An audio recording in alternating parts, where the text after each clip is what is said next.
Hi there. You're about to enjoy the Chronicles of Tom and Jamie. Hi everyone, I'm Kevin Mann. Hey guys, my name's Annabelle Knight. Hello, this is Becky Baldwin. Hello, I'm Chesney. Hey, what's up everyone? This is Braden from Say We Can Fly. Hi, this is Sam from Hurtsfall, and you're listening to the Chronicles of Podcast with Tom and Jamie. Hello everybody, and welcome to the 116th edition of the Chronicles of Podcast. And these right here are the Chronicles of Hurtsfall. It is I, the bearded Brummy Jamie, and joining me as always, is this handsome fella right here. What's going on, guys? Welcome back. Always a pleasure to see you. Welcome to the Chronicles of Podcast. Hit it! Ladies and gentlemen, this week we are bringing you a very special guest. This week's guest is a vocalist for a band who's been described as a fine wine of flavours with subtle hints of the Damned and David Bowie, as well as being described as having a live show that makes your inner soul feel touched, which to me sounds like a bloody good time. This week we are joined by vocalist and frontman Sam Harrison Emm as we bring you the Chronicles of Hurtsfall. Pleasure. Yes, absolutely celebrate yourself. Damn straight. But first things first, how are you doing? How's your Monday treating you? Yeah, pretty good, thanks. It's very nice to be here, especially because this is the first interview, podcast, anything media related of the year that I've done. Oh, So you are my first. we love it. We absolutely love it. So I'm pretty good. You know how it is. You know, it's like back to work. It's freezing cold, but on the plus side, the days are getting longer. You know, more time to make music. At least we're not the Americans right now getting absolutely bombarded by that snow. Oh yeah, no snow here. No snow. Thank God. Thank Yeah. God. I can't. It's all right when it falls. It can fall as much as it likes. Just don't land. Don't land and ruin everyone's day. Just fall, be pretty, fall. It's fine. It's lovely here, but don't land. Just I hover. don't want to like complain about the weather in this country too much, but like just everything comes to a standstill, doesn't it? Like with snow. Oh yeah. That's like roads, trains, like whatever. It's like, oh my gosh. So Yeah. no, I could do without any of that. Thank you very much. It's definitely a British thing, isn't it? Canadians and anybody else everywhere is like, oh yeah, it's fine, it's just normal. But we just go, what do we do? Everything's closed. 1 millimeter of snow and the country has to stop. Yeah. Yeah, it's so weird. This is the most British podcast ever right now. Really fucking is. Let's talk about queuing. What do you feel on queuing? No. Yeah. No. But Sam, take us back to the days of young Master Sam. What did you want to be when you were growing up? Has music always been that passion for you, or was it something else completely entirely? Okay. How far are we going back? I mean, I can pinpoint exactly when. It was when I was 13. I decided I was going to sing in a band. Like that was a conscious choice, decision, everything. It was, funnily enough, Evanescence on Top of the Pops.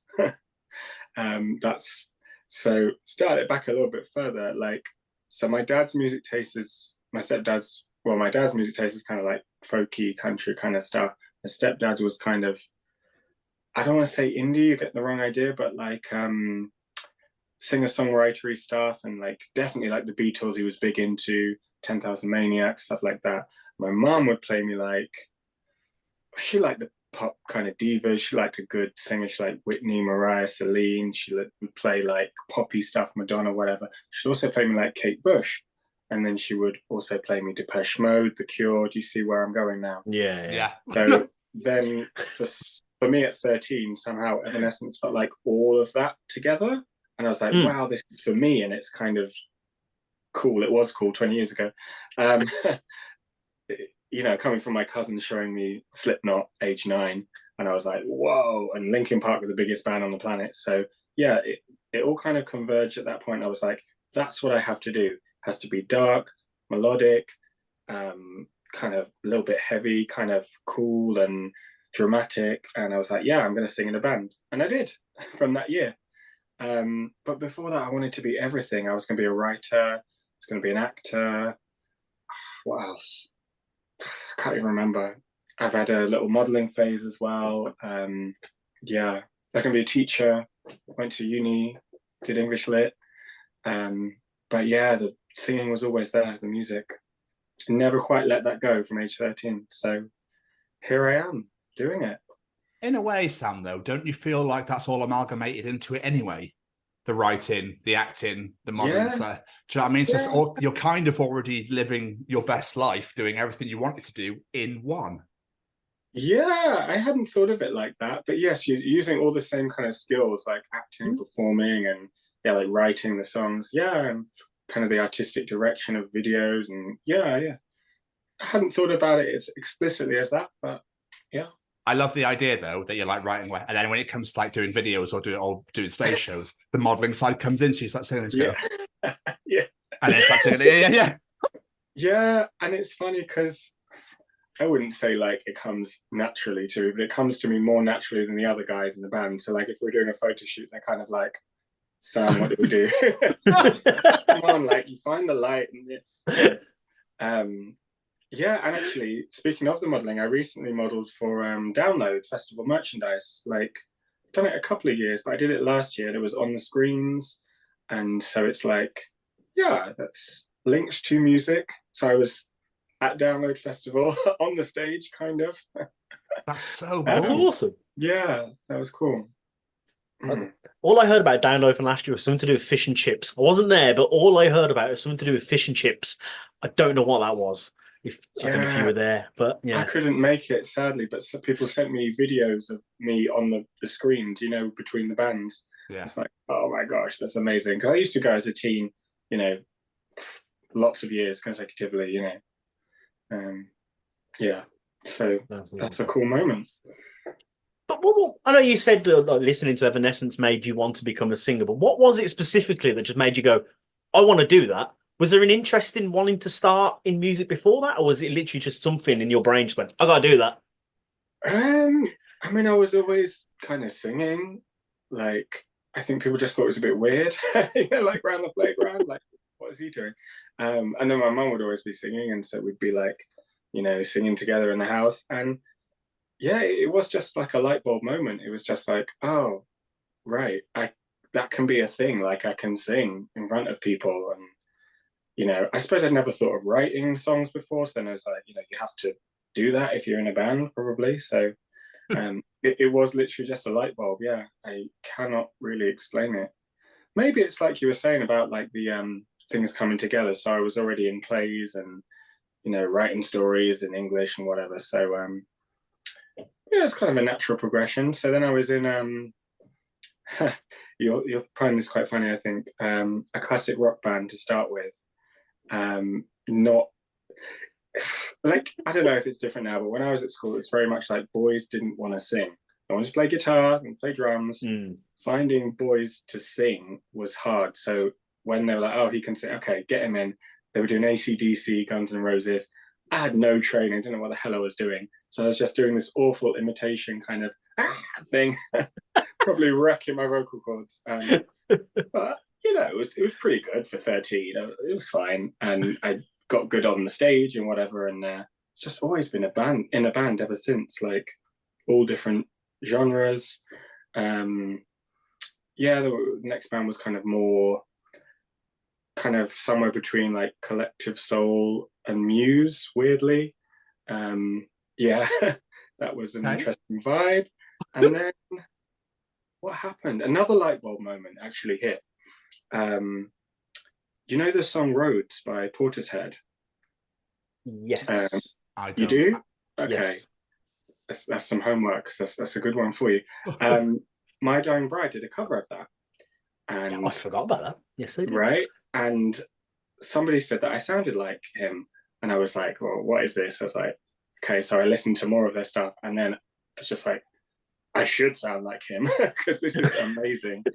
And I was like, and from there I discovered, Paradise Lost and some other stuff like that. So the Doomia stuff. Then I made a very different band. And from there, it kind of went to the gothy side of things. So then I realized I've always liked 80s stuff, you know. So then I was, you know, going back to what my mum had played me. I know Depeche Mode's not goth, but they're played in the goth clubs, you know what I mean? It's and then, you know, The Cure, and then I found Sisters of Mercy and kind of Susie and the Banshees and all that stuff, all that good stuff. And yeah, I saw an advert for this band, Hurtsfall.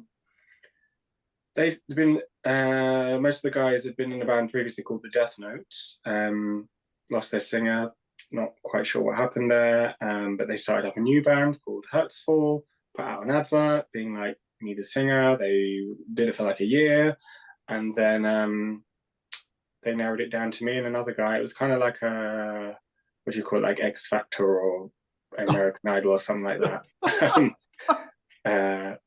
Not quite like that, because I don't know that they usually write to it.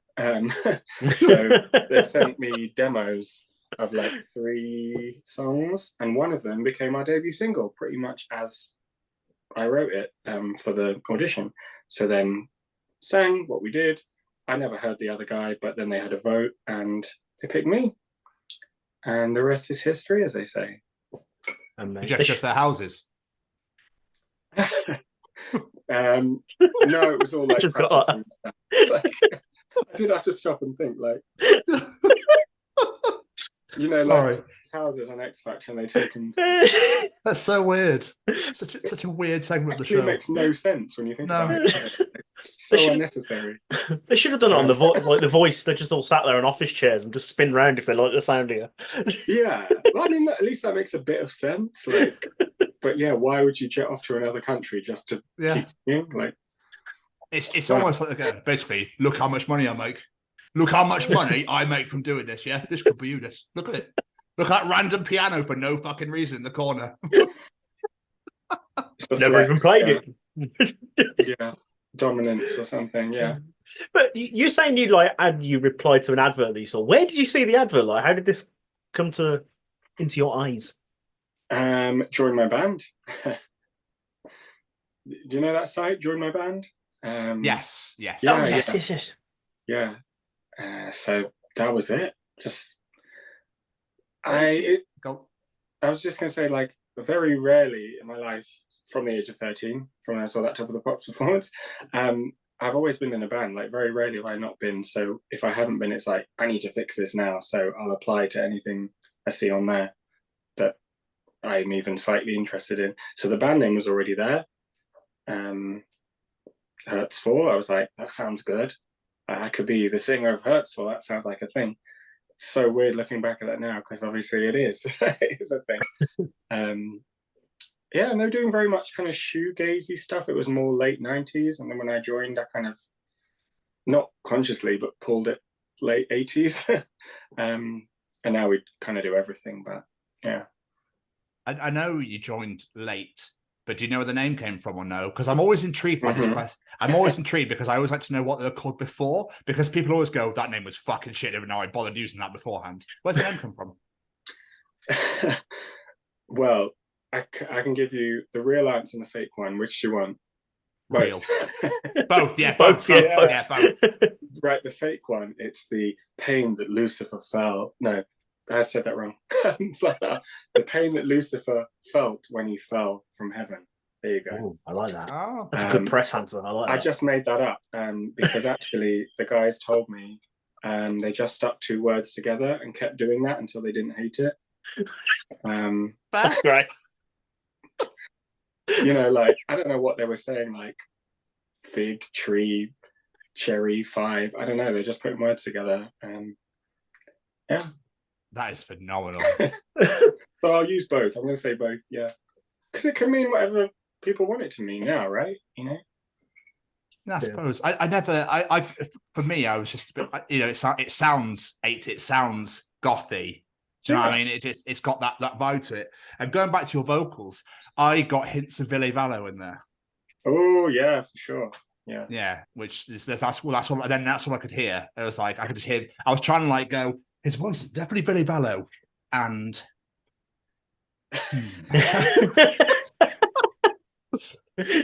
but it's that's not my that's not my genre, if you know what I mean. So it's I can appreciate it. The music's great. It sounds great, and I can see what excuse me. I can see why people like it. But I was trying to think of some like singer. There was, I think, because obviously Kyle's got that typo negative hint. There was a hint of that in there as well. But I was definitely going more Depeche and him. So yeah, I would say I've been compared to those two maybe the most. Do you know what? It's really funny. At the end of pretty much every gig, someone will come up to me and say, "Oh, you sound just like so and so. You really reminded me of so and so in that bit of the song." I get everything. I get Fine Young Cannibals, George Michael, Boy George. Like, okay, if you say so. Well, obviously you sound like you, but I just got at moments I was like, oh, it's got a bit of Villa there. Yeah. You know what I mean? Like it's just moments where you go, oh, that sounds a bit like this. It's quite nice, but it's still your own sound, but you've got like flavors. Flavors then a little bit, just a little bit of sprinkle of Depeche, a bit of Jashush of Villa. Yeah, fan recipe. No, and that's. I mean, I don't sit there and kind of put together a potion of like, oh, I'm going to do this. No, it's just I'll sing it the way it needs doing, or how I feel it needs to be, and yeah. I just can't help it. That's how I am. You're going to hear him. You're going to hear Depeche Mode because that's what I love. That's good. No, I'm going to say no. I'm kind of self-evolved. That sounds really profound, doesn't it? That's very cool. Yeah.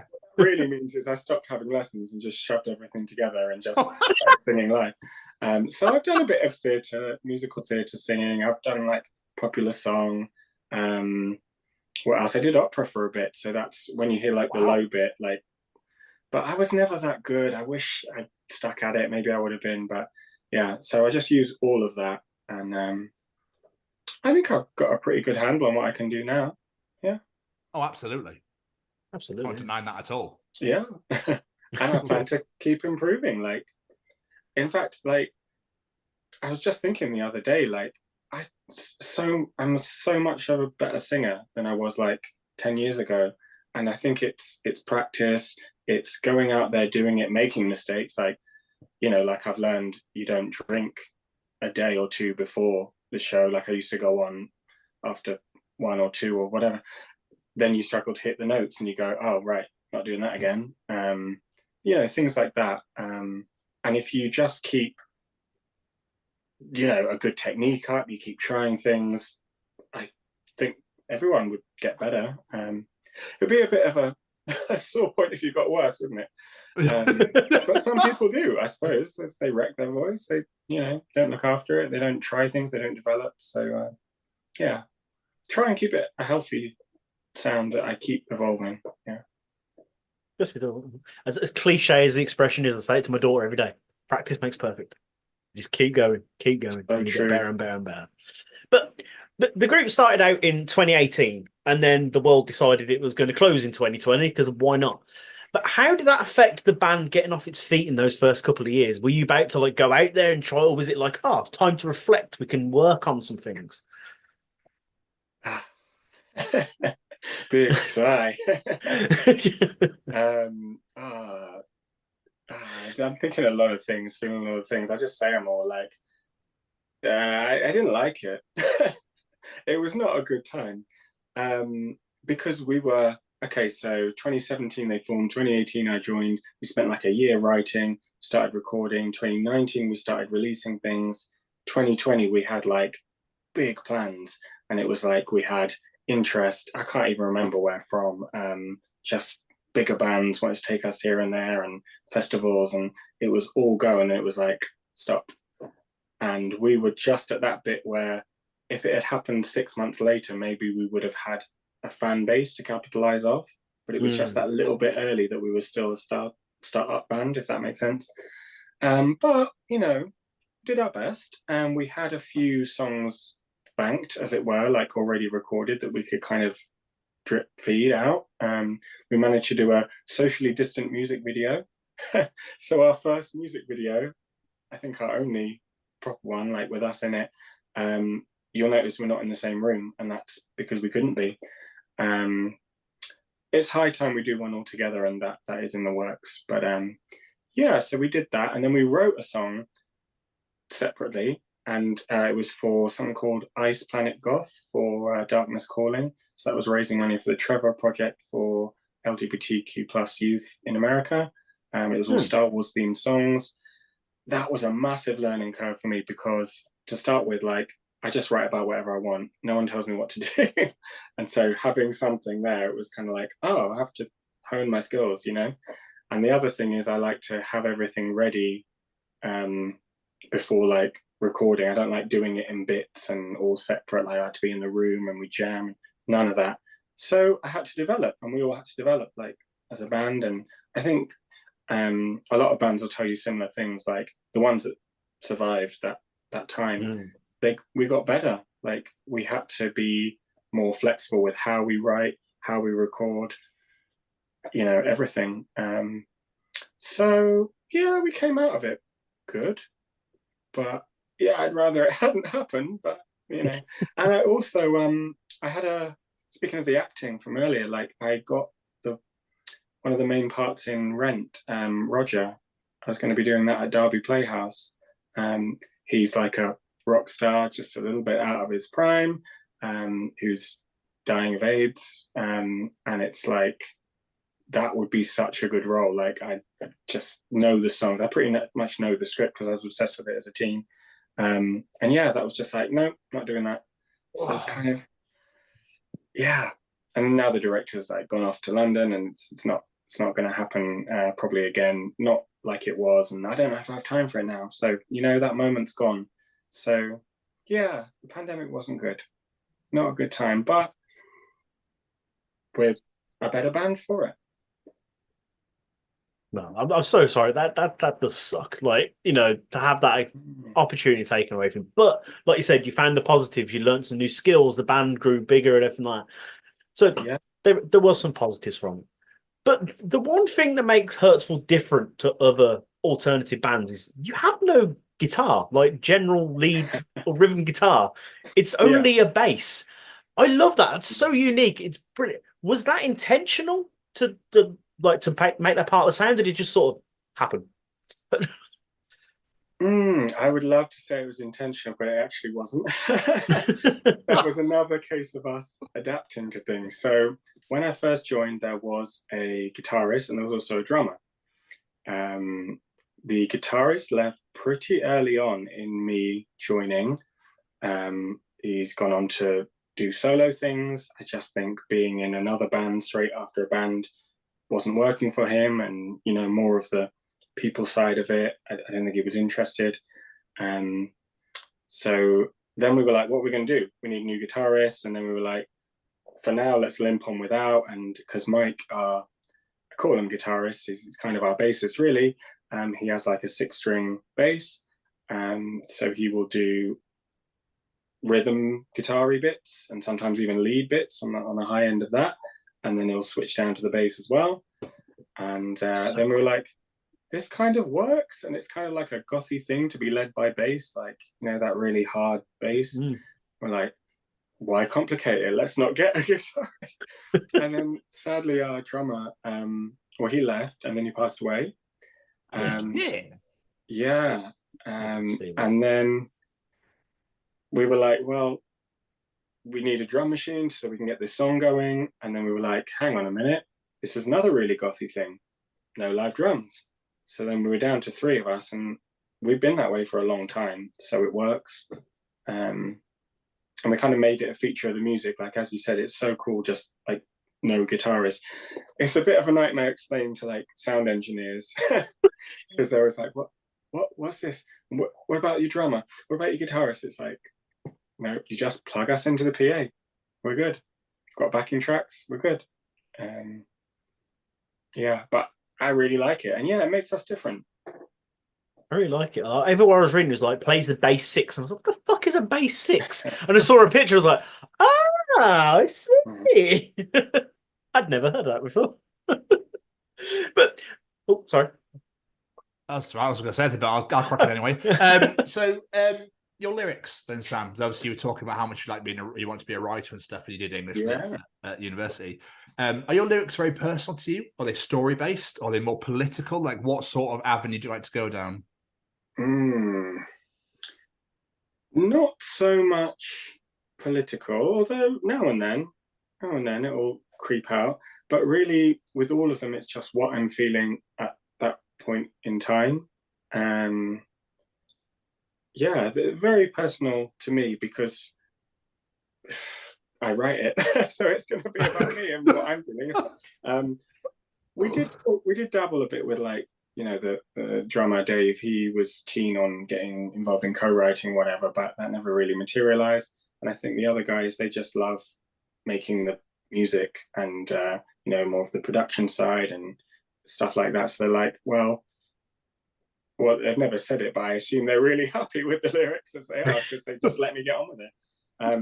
Sometimes they'll give me a song name, and that sometimes helps me build from there. Sometimes I'll just have noises and be like, Sam, what's this called?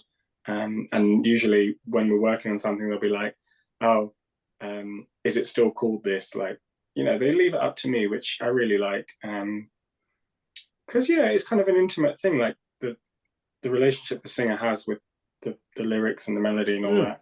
And because I do my own vocal melody as well, so I'm doing everything you hear me do is from me, so they let me have free reign on that. And it works. I think that's a key part of the Hurtsfall sound. But yeah, it's mostly about my experiences, my feelings, try and give it a bit of a poetic slant, but once you start trying, I think it falls apart. So I don't try too hard. Like, what has to come out is what's authentic. It's funny, like our song last summer that we did, Tilting, our keyboard player Jamie, he was just talking about, we were all having a chat about people complaining online, you know, like shaking their fist at the sun for shining, like arguing all the time, and I'm so angry this is happening. And he said, yeah, they're tilting at windmills. And I was like, what? What's that? It's like, yeah, it's a saying. Like, it means, you know, arguing over something that you can't change, basically. And I was like, that's such a cool saying. Like, and I was just tilting at windmills like that, and it just happened, and we got a song around that. I've never heard that expression for all my life. No, it's an old one. Yeah, I think it's from a book that I was supposed to have read in uni. It's funny you say that about, like, singers and being close to the lyrics. It's one thing I've never understood. Like, I'm a massive Motley Crue fan, and it's known that the bassist Nicky Sixx writes all the lyrics. I'm like, but you're not singing them, so, like, how is Vince going to know how to articulate how you're feeling? Like, surely the singer should write the lyrics. I don't know. That's just sort of thing I've always felt. So I would agree, but if it works for them, it works for them. Like, I think they've done all right for themselves, so it must do. Yeah. But you mentioned before the Hurtsfall sound. Like, people who are listening to this, they might not be familiar with your guy. How would you describe the Hurtsfall sound for people who haven't heard you? How would I describe the Hurtsfall sound? I don't want to give, like, that really obvious answer that you can just read online. So how would I describe it? It's the truest expression of myself.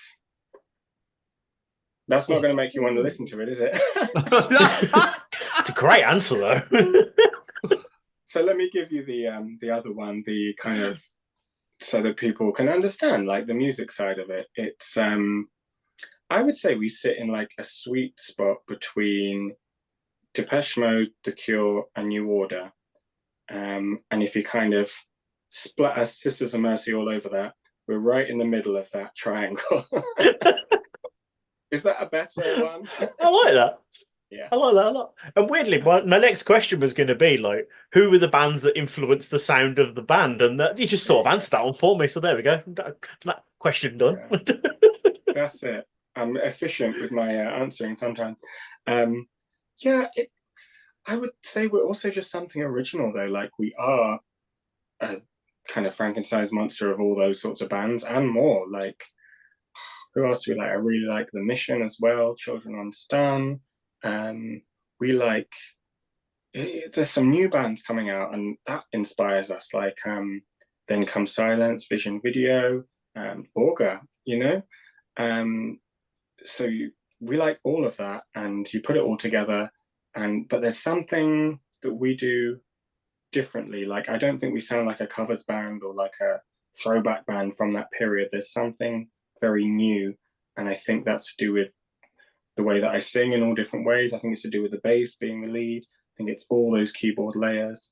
It's a unique Hurtsfall sound that I would hope people want to listen to, because I enjoy it. So that's kind of our thinking is, do we like it? It doesn't come out till we like it. Would we put this on? Would we play this? We're not trying to fulfill anything, and that's a good thing about being independent currently, is like no one's breathing down our neck for deadlines or this has to fit this box. It's like, we're going to have it be ours, what we love. That's what keeps us doing it. It's genuine love for the music and performing it. We're putting a good live show, if I do say so myself. That I'm going to get to that in a bit, because that's the sort of feeling I did have. But because you haven't got guitars and you haven't got drums, like, song structuring must be, is it quite difficult because you haven't got that lead to follow, or is it more based around the bass or the synth? Keyboarding, like, how would that, is it lyrics first and then go, right, let's build a song around this, or is it oh, I really like that, it's great. This is like an interview. Like, I don't usually put this much thought into it, but I have had these questions before. It's just rusty, you know what I mean? Over Christmas, your brain just kind of shuts down. Yeah. So thank you for waking me up again, making me more than welcome, Sam. Because even yesterday, I was just like thinking, oh, what am I going to even say tomorrow? So I was like revising like what had happened to the band so far, and I was just thinking, like, we've done a lot. Like, we're kind of good, aren't we? Like, so you're asking about how the song was written, how the songs are written. Yeah. Structure. They're different each time. That's the thing. Sometimes Mike or Jamie will just come to me with a full song, and I mean whole song done, just no vocals on it. And I'll be like, yeah, I can hear that. And I'll just put something on it.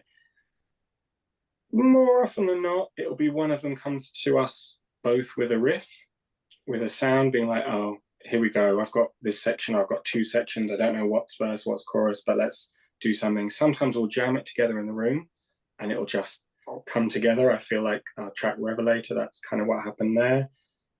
Sometimes we just jam and the whole thing comes out. There isn't a kind of a method. There isn't like this is how you do a Hurtsfall song. It's just different each time. And then we've got some where we've been dragging these melodies for years, and then eventually they'll fit into what we're doing now. And then we've got things that we scrap. So I don't know. Other bands, I know they have a bit more of a method. Not all of them, but some, the guitarist will write it all, or, the singer will write it all, or they'll jam it all. But we're a real mishmash. And I think it'll stay like that. No, that's fair enough. I was just curious because obviously, like you say, the guitarist normally goes, I've got this riff. Mm-hmm. Do you right? You know what I mean? So that's why I was just curious. But do you ever have moments, and I imagine you probably do, have moments where you think of songs or lyrics or tunes or whatever at the most inappropriate times? Oh, yeah. In fact, my best work hits me at the most inappropriate times. Like, I don't know, I'll be like, I was going to say washing up. I don't do that. Doing my laundry, and it'll just be like, oh, that's how you need to sing. You need to sing that bit like really high, and I have to go and write it down or I'll forget it. Or I'll like wake up in the middle of the night with a whole chorus, and I'm like, if I don't do a voice memo, it's gone. Like, because so many times that's happened. I've had a great idea, and then a couple of hours later, it's gone forever. So it's like, I find it very hard. I'm not really someone who can be like, right, I'm going to write a song today. It's not going to happen. Like, it's a surefire way to not get any work out of me. But if you let me play a game or go for a walk or whatever, it will hit me. Funnily enough, though, we did write a Christmas song and put it out in December just gone, and that was literally like written there with the, you know, in the little home studio like this. Okay, right, you know, written as I was recording each bit. So that was cool. I wouldn't want to do that all the time, but maybe I need a little bit of pressure. The pressure was like, okay, November's moving on. Like, if we don't get this out, Christmas is going to be gone. So, and that worked. I'm really proud of that song. So, yeah. No, I was going to say December Snow and Tilting were the two that I picked out that I just thought were bangers. So, thank you. No, not at all. Not at all. You did mention it briefly a moment ago, and I do want to come back around to it, the live shows, because when I was doing my research, everywhere I kept reading the words mesmerizing live performances and all this like focus on the live show. What is it about a Hurtsfall live show that makes it stand out? Because I've not had the pleasure of seeing you guys live, so sell me on it. I want to know what it's like. You'll have to come and see, won't you? Like, it sounds like you want to. I do. You do. What is it about Hurtsfall live show? Honestly, no one's ever asked me that, and I've never thought about it because it's just what I do. Like, recording stuff, that's been new last few years. Whereas from 13, I was out there doing Battle of the Bands, you know, being on stage. I think maybe it's because I bring the theatre and the drama to it. So it's not all down to me, by the way. I'm focusing on me because I'm here. I think it's that the songs are good because, as I said, we love them and we practice hard, we practice well together, and we love doing it, and that comes across. And I think I bring that unique dramatic approach, and my voice is going here, there, all over the place, reminding you of all your favourite singers. So then, even when we do an entirely original set, and there's not one cover, people are still really into it. That being said, you know, we're only human. We have had a few dud shows, and like, but not for a while. I have to say, like, usually we can win over a crowd now, because even if it's not your style of music, they tend to respect the effort. And pretty much all music sounds good live. You've got to be pretty bad to not be good live. You know, if you're putting your heart and soul into it. So, yeah. Does that answer your question? I feel like I'm waffling. No, it does. Yeah. But you're saying that, though, like, one thing I've always like admired frontmen for is the fact that, you know, you are putting yourself out there. You have got to rile up that crowd. You've got to keep that energy going. Has being out there always been part of your personality, or is that something you sort of had to go, like, I want to be a performer, I've got to work on this, I've got to get past any doubts and just put myself out there? Do you know what's really funny? People talk about, like, you've got a really good stage presence, your stage persona, all this. It's like, no, that's me. Everywhere else, I've got a persona because I'm not very outgoing. I'm not like that at all.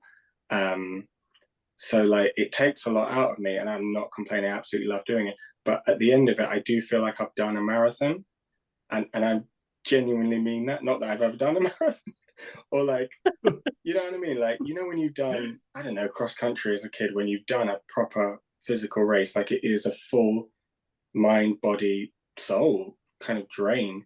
And it should be, you know, you've got to give people their money's worth. Like, I can't do 50%, I can't do 99%. You're going to get 100 or more. And, you know, I always joke on stage, like, it's not a good show if I'm not on my knees, you know, because I will be thrashing around and running around and, you know, and be drenched in sweat. And yeah, I think that's what people like about it. But yeah, it's not natural for me to be off the stage, if that makes sense. Like, I'm always waiting for that high of being back on there. Maybe that's like a horrible metaphor to like use, but it is true. But no, actually, it's not horrible. It's a great metaphor, isn't it? Because it's like a totally natural high, and it's a healthy high. I've not hurt myself to get there or anyone else. So, and if I can take the audience with me, which I do, or we do, but as you say, it's the front man who does most of the physical, labor of getting people involved. So, I took something off my bucket list just in summer when we played festival in Leeds. That someone came up to me and said I made them cry, like in a good way, not like, not like, oh my gosh, you upset me. No, like because I'd hit the note. I don't know, it's like a high note or whatever, and the emotion was there, and she just really felt it and just cried. And I was like, okay, that's a song I wrote. That's a melody I made up. That's priceless, right? That's amazing. Yeah, must be an unreal feeling. It was. I remember just sitting, like, had a hotel room, because it's quite a way away, and I just kind of had to sit there and just like process it. It's like, what is going on? Like, and they were screaming, the crowd was screaming as if it was the Rolling Stones. Like, I was going to say thank you, and as I'm like, they're like, ah! I was like, okay. Like, it's so kid. I think we have to get used to that. Yeah. Sam, so, well, I'm still answering why you should come to a live show, aren't I? yeah. Yeah, kind of are, yeah. You're going to cry. There's another one. There you go. Break your heart. Yeah. You can tell me if we can't talk about this, but I'm intrigued. Is there an album coming? Let me just weigh up. I mean, I've just given it away with my face, haven't I? Yes, you can have the exclusive. Absolutely. Oh! You've got it right now. There is, people have been asking for years, and there's a lot of reasons we haven't. I'll tell you them if you like. Mainly, yeah, that'll be my next question. So please do. Yeah. Just kind of the state of things. Like, people don't tend to listen to albums. I mean, I do, and I know a lot of people in the alternative scene do. Goths, metalheads, we like albums, but the general public are much more singles. So we're like, let's do singles until one breaks through. I think we could probably argue that one or both of the last two have been massive. We had our biggest streaming year last year. So I think it's time, if that was the reason. And the other thing is just like, we're getting enough material together. But yeah, people keep asking at shows, and we're like, finally, we are recording our debut album. This is official. I'm not giving a release date. That's fine. That's fine. But there is one coming. 100%. That is incredible. I mean, I do find that this day and age, the Spotify generation now are like, that was great. Next. That was great. What's next? Like, that's so, I think that's why a lot of bands now release singles, because it's go, here you go, here you go, here you go. Whereas if you do a whole album, it's like, oh my God, I really enjoyed that after like a day, and then go, cool, so what are you releasing next? And you're like, fuck it, that took 2 years. Like, are you insane? Yeah. Or that's your life's work. And people can just digest it in an hour, and then next. And I don't know that that's a good or bad thing, but it is a thing. And I really don't know how to feel about that. So yeah, that's why we've put that off, because we looked at some research with people. They listen to maybe the first 2-3 tracks if you're lucky, and then all the others that you put on are wasted essentially.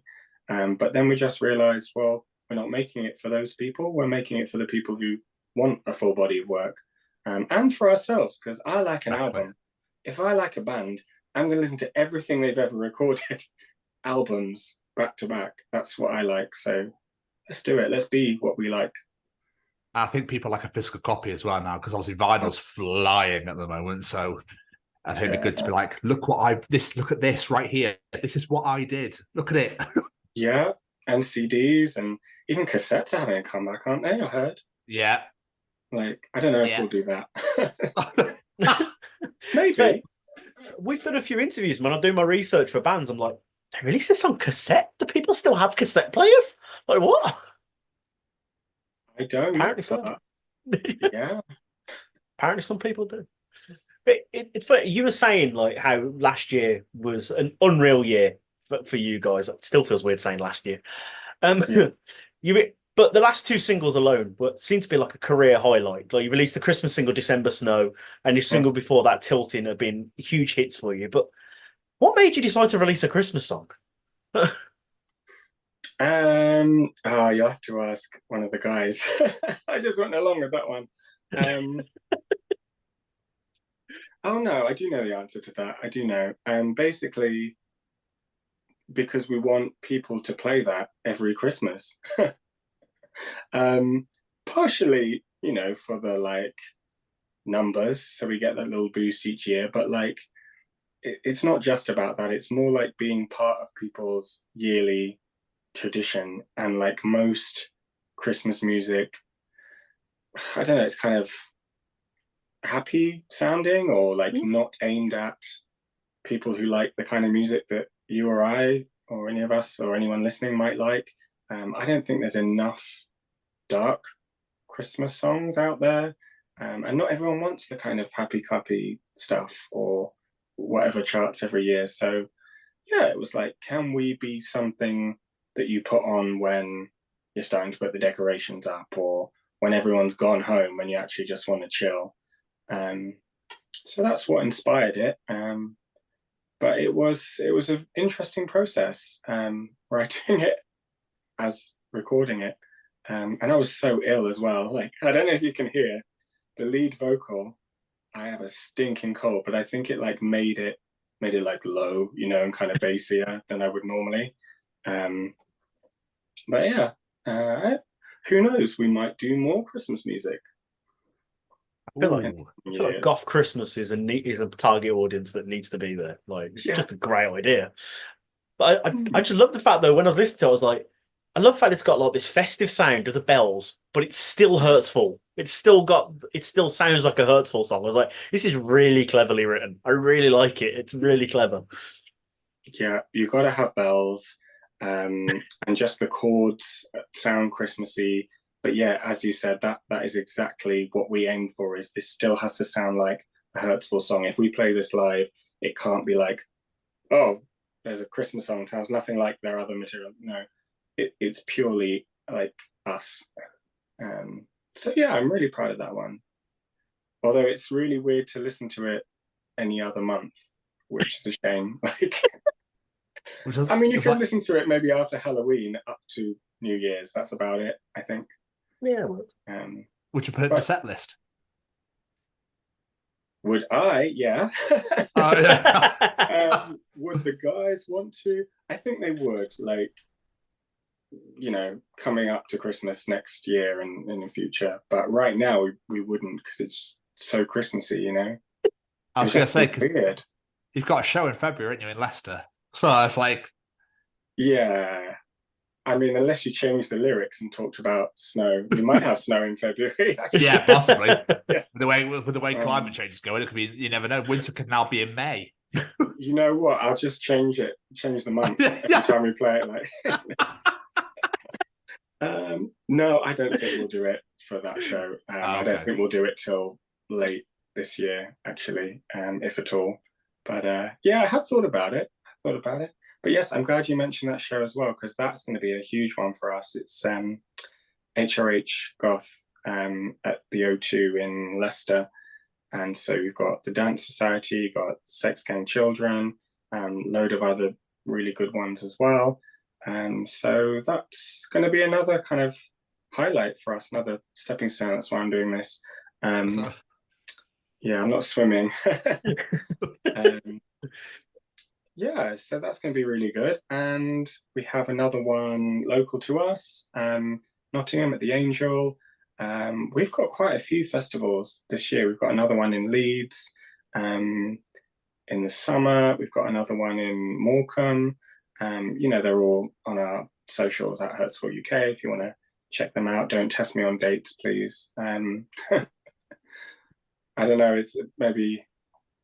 I'm not iPad generation, I'm a little bit older than that, but it's this kind of, I don't have a memory like I used to. Like, as a 90s kid, it was like I could tell you, I don't know, everything, house number, mum and dad's mobile numbers, everything. Now I'm just like, what's my postcode? Like,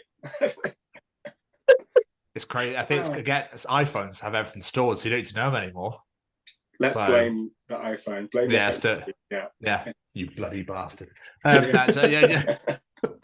Because I used to know mobile numbers, and now I'm like, what is it again? What area code am I in now? Yeah. Where do I live? Yeah. Am I a person? Like, yeah. Is this Earth? Yeah.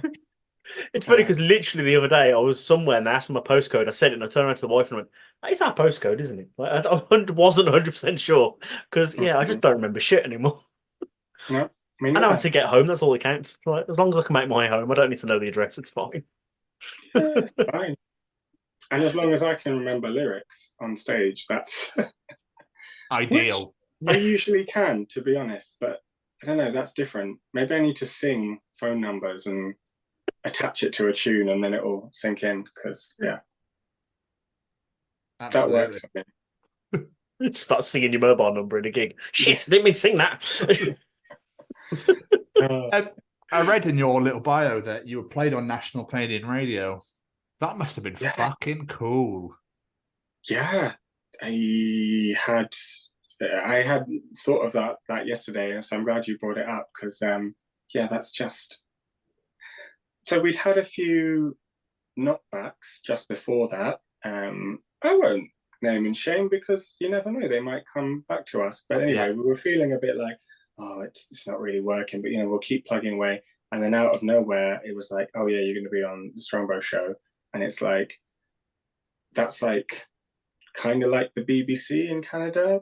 I mean, not really, but kind of their equivalent. Not the Strongbow show, sorry, but what that's on. But yeah, he's just so respected, and it was like, wow, we were up there with, I can't remember who else was on the show that day, but like really big bands, and our song was just stuck there in the middle of it, and then we got loads of streams from that, and they did a few repeats of the show. So yeah, it's definitely opened us up to Canada, which is really cool. So yeah, we can complain about technology, but it's also amazing. The UK, I think, is only like our second or third biggest listening audience, behind America or sometimes Germany as well. So all that wouldn't be possible in like the 80s. Really, you'd have to be a major label. It wouldn't really have been possible in the 2000s up to a point. So it's pretty cool. Yeah, that is amazing. When I read that, I was like, wow, you haven't not even touched the UK, you're breaching one of the biggest countries in the world already. Like, it's absolutely unbelievable. And I saw it was like Denver, Kansas, like a load of like states as well in the US that are like your biggest. It's incredible, man. You're already breaking America. Like, nuts. Yeah, and people are, I mean, I don't even know how that works because I've not really looked into it, but I've spoken to other bands and stuff, how you sort out visas and all that, but it's like, don't rule it out. Like, there's festivals out there, there's bands out there who they really like British bands, because for them, I think it's, I can't think of a better word, but like exotic. It's kind of like, oh wow, they're not from the States, so they must be better. Like, you know what I mean? Like, and I think we would do the same here. Like, okay, we might grumble about it, but we'd be kind of like, oh, a big, shiny, new American band. Like, it's exciting, isn't it? So you never know. We could be over Canada, States one day. Sometime to put on that vision board. Yeah. Absolutely. It is. But I'll get it there. But I did want to mention the other single we talked about earlier, Tilting. Like, because not only has it been a big hit for you guys, it's a different sound, and it marked like a return after being away for a bit. It's got a real fun like 80s synth pop sound to it. I was listening to it, I was like, this is ace. I had a bit of a jig listening to it. Was the gear change like in sound intentional for the comeback, or did it just sort of happen? It wasn't intentional. It wasn't like we sat there and were like, oh, we're going to do a different sound and come back and be different. I think we just paused for various reasons. I mean, we were still doing gigs, but we paused in terms of releasing things because we were so busy with gigs and writing. And that was just the one that stood out as like the best out of anything we'd written. And we were like, this might be our best song. I don't know. Maybe to this day, I still think that. There's a few. I like them all. They're like your children. You shouldn't really pick one, right? But it's definitely up there as like, wow, I'm really proud of that. Like, the recording, my delivery, the lyrics, the band, everything feels tight, and not instantly gothy, not instantly what we were doing before, but that's still there. So yeah, no, that was just the best one. And then we're like, well, we have to put it out because we're so proud of it. And it seems to have resonated. It's had great reception from the fans as well. Is this sort of a sound that you want to keep going as you go forward, or is it just like it fit this song, so we went with it? The latter, yeah. It's not like, oh, that's the direction we're going in. We've written kind of one full song since then, and it's a bit more like the previous stuff. So I think it was just that's what needed to happen for that song. We might do more like that. I really don't know. But yeah, we're just not gonna fit in a box at any point. And I'm not saying that to like try and be different and unique, whatever, but we just are like, we're gonna do what we feel we want to do and what we want to listen to. I like that. That is the one thing I've taken from this interview is like, you guys don't do things because it needs to be done that way. You've done it because it's where you're following your passions. Like this is where it took me in that moment in time when I focused on this song, and it shows that the art of songwriting. I think it's great. It really is. Thank you. Yeah, I saw an article, and I really can't remember who wrote it, so I couldn't get in trouble.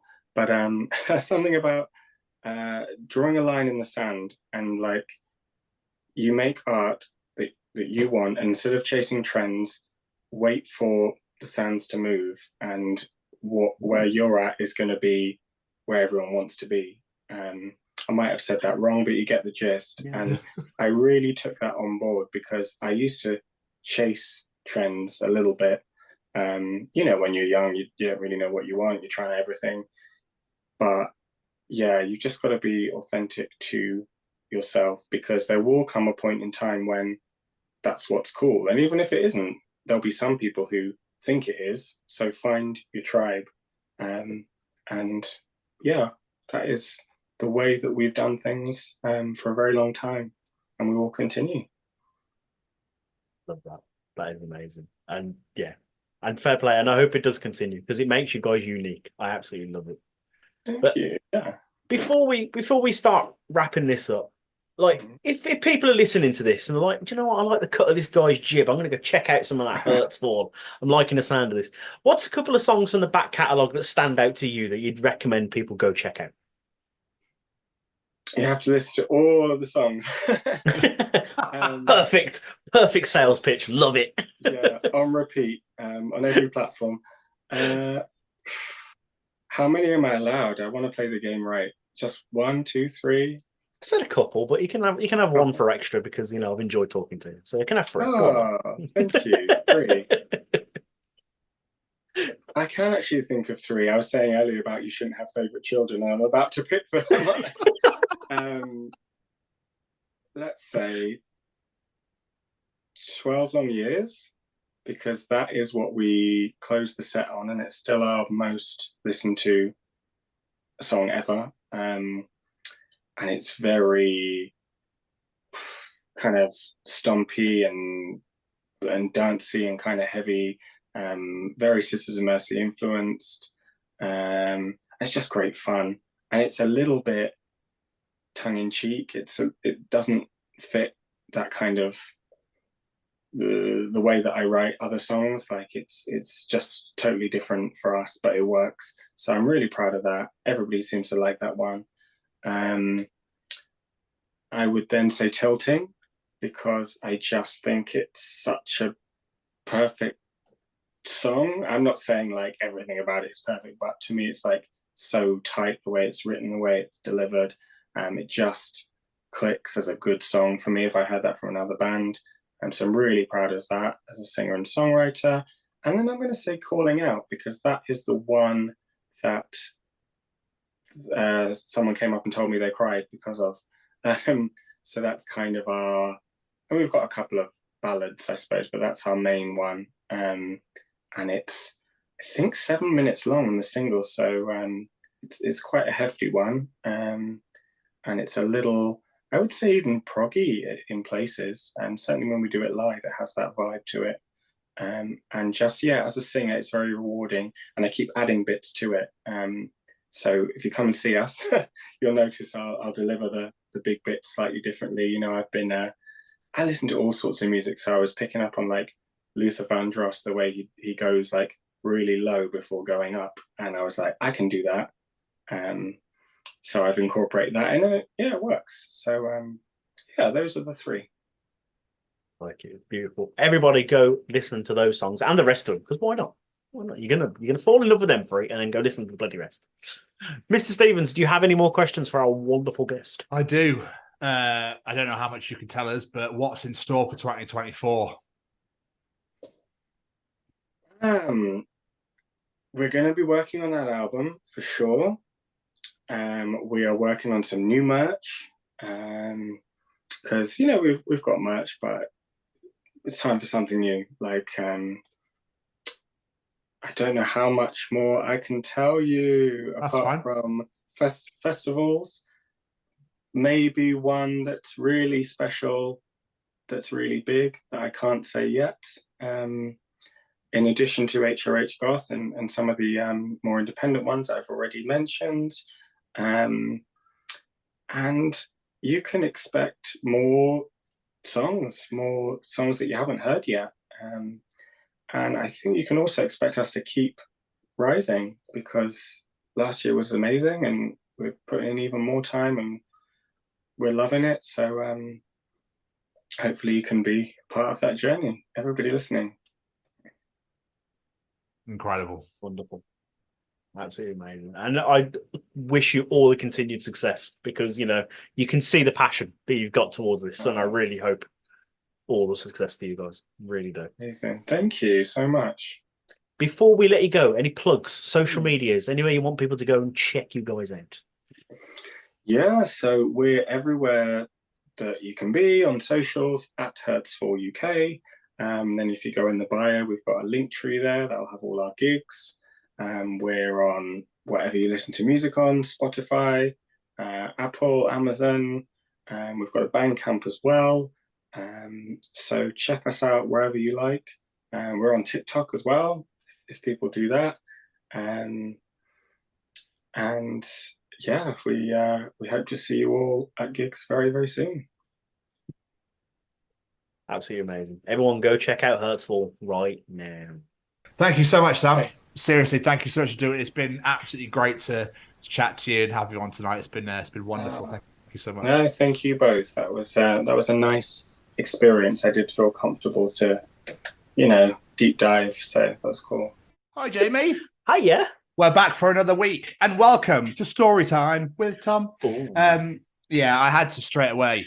The story is called "The Tree That Owns Itself." So, okay, it's like a great kid story. When I started reading, it's like, this is actually amazing. Okay, so there is a tree. Okay, that owns itself. It's a white oak tree, widely assumed to have legal ownership of itself and all the land within 8 feet of its base. Okay. Somebody then commented, we've got a little story right now all about the tree. Okay, I'm in. So hang on, my parents live in this town, and the city legally can't tear the tree down to build or anything because the tree has its own legal rights and there's nothing they can do about it. Someone then replied, wait, so how does this happen? How did this happen? And then Giraffe Police Force turns up and says, wait, I've got a story for you, boys and girls. Ladies and thems, are you ready? I love this story because this guy in the early 1800s had so many great childhood memories of this tree and wanted to make sure it's protected no matter what. So he deeded the ownership of the tree to itself, and everybody just went with it. Then, in 1942, this intense windstorm came and knocked the tree over. People were bummed. But somebody, oddly, had saved an acorn from the original tree. So they planted that, and now the son of the tree that owns itself is over 50 feet tall. Since the new tree is technically the offspring of the original tree, it's still considered to have legally inherited the plot of land it's now inhabiting. 2 generations of tree owning land is amazing. And if you don't think it's the coolest thing ever, then get right out of my face. That's a great way to end up. But that is amazing. How cool is that? And possibly one of the most British things I've ever heard in my life also. I'm pretty sure it's in America. Oh, that's a very British thing for an American to do then. South Findlay Street, Athens, Georgia, it's in. Oh, fair enough. Yeah, there we are. The tree that owns itself. That is amazing. They should do that with the Amazon and stuff. The Amazon should do it with fucking everything. But obviously you have to get like plot of land, people that own it, and to get them to sign off and all sort of shit. Yeah. So that's a good point, actually. Yeah. We'll all just die soon. No oxygen anymore. Goodbye, world. I just love the fact that that is actually legally doable to just give a tree to itself. That's fucking brilliant. Well, give the land to the tree that it lives in. Yeah. I think it's amazing. So that's amazing. Cool things back in the day, my friend. Cool things. But a question I've got for you this week, Jamie, is when you get, say, McDonald's or Burger King or KFC or whatever, how do you consume said meal? Are you fries first, burger last? Or are you fries, burger, fries, burger, burger, fries? Because I always said burger till last. I always like to leave the big finale until the end. But apparently I'm weird for doing that. See, I go in with the mindset of I'm going to have a bit of each, bit of each, bit of each. But I always end up just going at the fries and I'm like, oh, I'll run out of fries now. I better eat a burger. But I do it every single time, not even intentionally, unless it's a Big Mac because I eat those together because I'm weird in the way I eat a Big Mac. But generally, yeah. What do you do with it again? I literally turn every layer into a sandwich. So I'll get the burger patty, put some chips inside, fold it over, nom, nom, nom. I do it with every single layer. And I thought I was weird. I even do it with the chicken Big Mac, and it's really hard to do it with them because they just break in half. But still, I can't get out that mindset of I have to eat it in layers. Try not to. Just get one. When I'm next with you, right? Seriously, just eat it like a normal human being. I will try, but I think it'll make me feel a bit weird on the inside. Like any other burger, I will eat normally. It's just the Big Mac. I don't know what it is. I don't even think about it. I just instinctively start doing it. Maybe it's a child thing. I don't even know when I first started doing it, but there we go. Oh, well, these two ladies had a bit of a conversation about it. So someone's put always eat the fries first, which I totally agree with. Alice pops up. No. Fries, burger, burger, fries, finish the burger, remainder the fries. I feel like she's got it measured in her head, like how many fries she's going to eat to make sure that ratio works out. Is that nuts, though? Being like, I can only have I make sure I got 4 or 5 in a handful. That's my fries. Right, burger next. Do you do the other thing with burger? Do you always look at where to start as well? Do you not just go? Yeah, you always go. Where's the gherkin? Where's the gherkin? There she is, Marl. I don't even have like a reason for that part. I just look around and go, yeah, I think you're going to go first. I like the look of you. You're going in first. It's always the way. It's like sauce or gherkins for me. I don't know, where's the big sauce bit or where's the gherkin bit? We're weird people. Yeah. And also, the other reason you need to do fries first, especially at McDonald's, is because if you leave them or if a slight cold breeze passes you, they're going to be stone cold. Eat them while they're warm. Yeah. Why the cast of Ice Age in my fucking fries? It literally takes seconds. Diego the Tiger and the fucking sloth doing it. What are you guys doing? The little squirrel starts chasing that nut. Like, fuck off. I'm trying to be bloody chips here. I'm trying to be chips. But because I'm going to do things in threes, and because fuck it, why not? Do you remember when you got toys in cereal? Yes. I was talking about this with someone the other week because I remembered getting all the Casper stickers. There were Casper. I remember getting stickers. I remember always Mum would buy new cereal. I'd be like, oh, "What are the toys? Don't give a shit what the cereal is. What are the toys? What can we get in these cereals?" And then he'd always go, "Thanks, Mum. Open, hand straight in." Where is it? Where is it? The concept is waiting. At some point, you're going to get a surprise in your bowl. Fuck that. I'm in. Like, give me the fucking. Yeah, I think we did that at some points. I think there's points where I was like, I thought my brother maybe had got there before me, so I'd be like, la la, a bit of Rice Krispies. Oh, a wacky race car. Wonderful. Thank you. Weird things to stick on the spokes on my bike because that's what they seem to be quite often. Oh yeah, that's another mind-blowing thing. Those weird coloured bauble things that go on there. How the fuck do they get them on? Because it's like when people, like magicians with those two weird chain things. They go like understood that. Like that. And it's like, oh, it's attached. Like, how? How is it on here? You get those in Christmas crackers and stuff for people to learn it, and I still don't understand it. I get them in the cracker. I'm like, how the fuck do you do this? I don't know. I'm just. I think it has to be like. And that's what it is. I haven't got the magician's way. It's like Tots TV, Sac Magique. Sax Magique. And all of a sudden, like, your limbs are attached. And you're like, what the hell? I still remember the song. I'm not going to sing it because we'll get stuck in it maybe forever. I'm a Tots. I'm not going to sing it, but Tots and Tiny. We're the Tots and Tots TV. 1, 2, 3. Yeah, that just happened. Yeah, I did. Or Rosie Andrew. Rosie Andrew. Well, it's always weird how there was always those sorts of shows back in the day, but not now. No, it's all CGI now. We don't need puppets anymore, apparently. Good old Rosie and Jim. I always want to go on the boat. Never know why. What is it? Always want to go on the boat. Oh, yeah. Always want to go on the bus. The Magic School Bus. I'm also Magic Roundabout then. That would be a completely wrong show. The Play Days bus. Dougal's like, no, the Magic Roundabout. The fucking Magic School Bus. Oh, no, I'm thinking something else. Magic School Bus. Yeah. Dougal's like, what the fuck is that? Are you swearing? Dylan's like, yeah, man, what are you swearing for, Dougal? You don't talk, bro. Yeah, have you seen Matt Riddle? He's a really friend of mine. Let's get RVD and fucking Matt Riddle in here, bro. Totally. Yeah, they love a fucking Magic Roundabout. Yo. Don't know where I was going with that. Still, but yeah, I used to love toys and cereals. It'd be great. They were. Shit used to be great back in the day. Why do they not do it anymore? Why don't have like shitty plastic toys all around the fucking floor for no reason? I mean, as a parent, I'm glad they aren't. But at the same time, as a nostalgic person, I wish they still did. But they can't win. I reckon they should bring it back. They should have a month, like McDonald's Monopoly, have a month where you just have random toys in cereal. Yes. Do it, Kellogg's, because let's be honest, they make that many fucking cereals. Just do it. You know what they'll do? You know what they'll do? There's a rare one.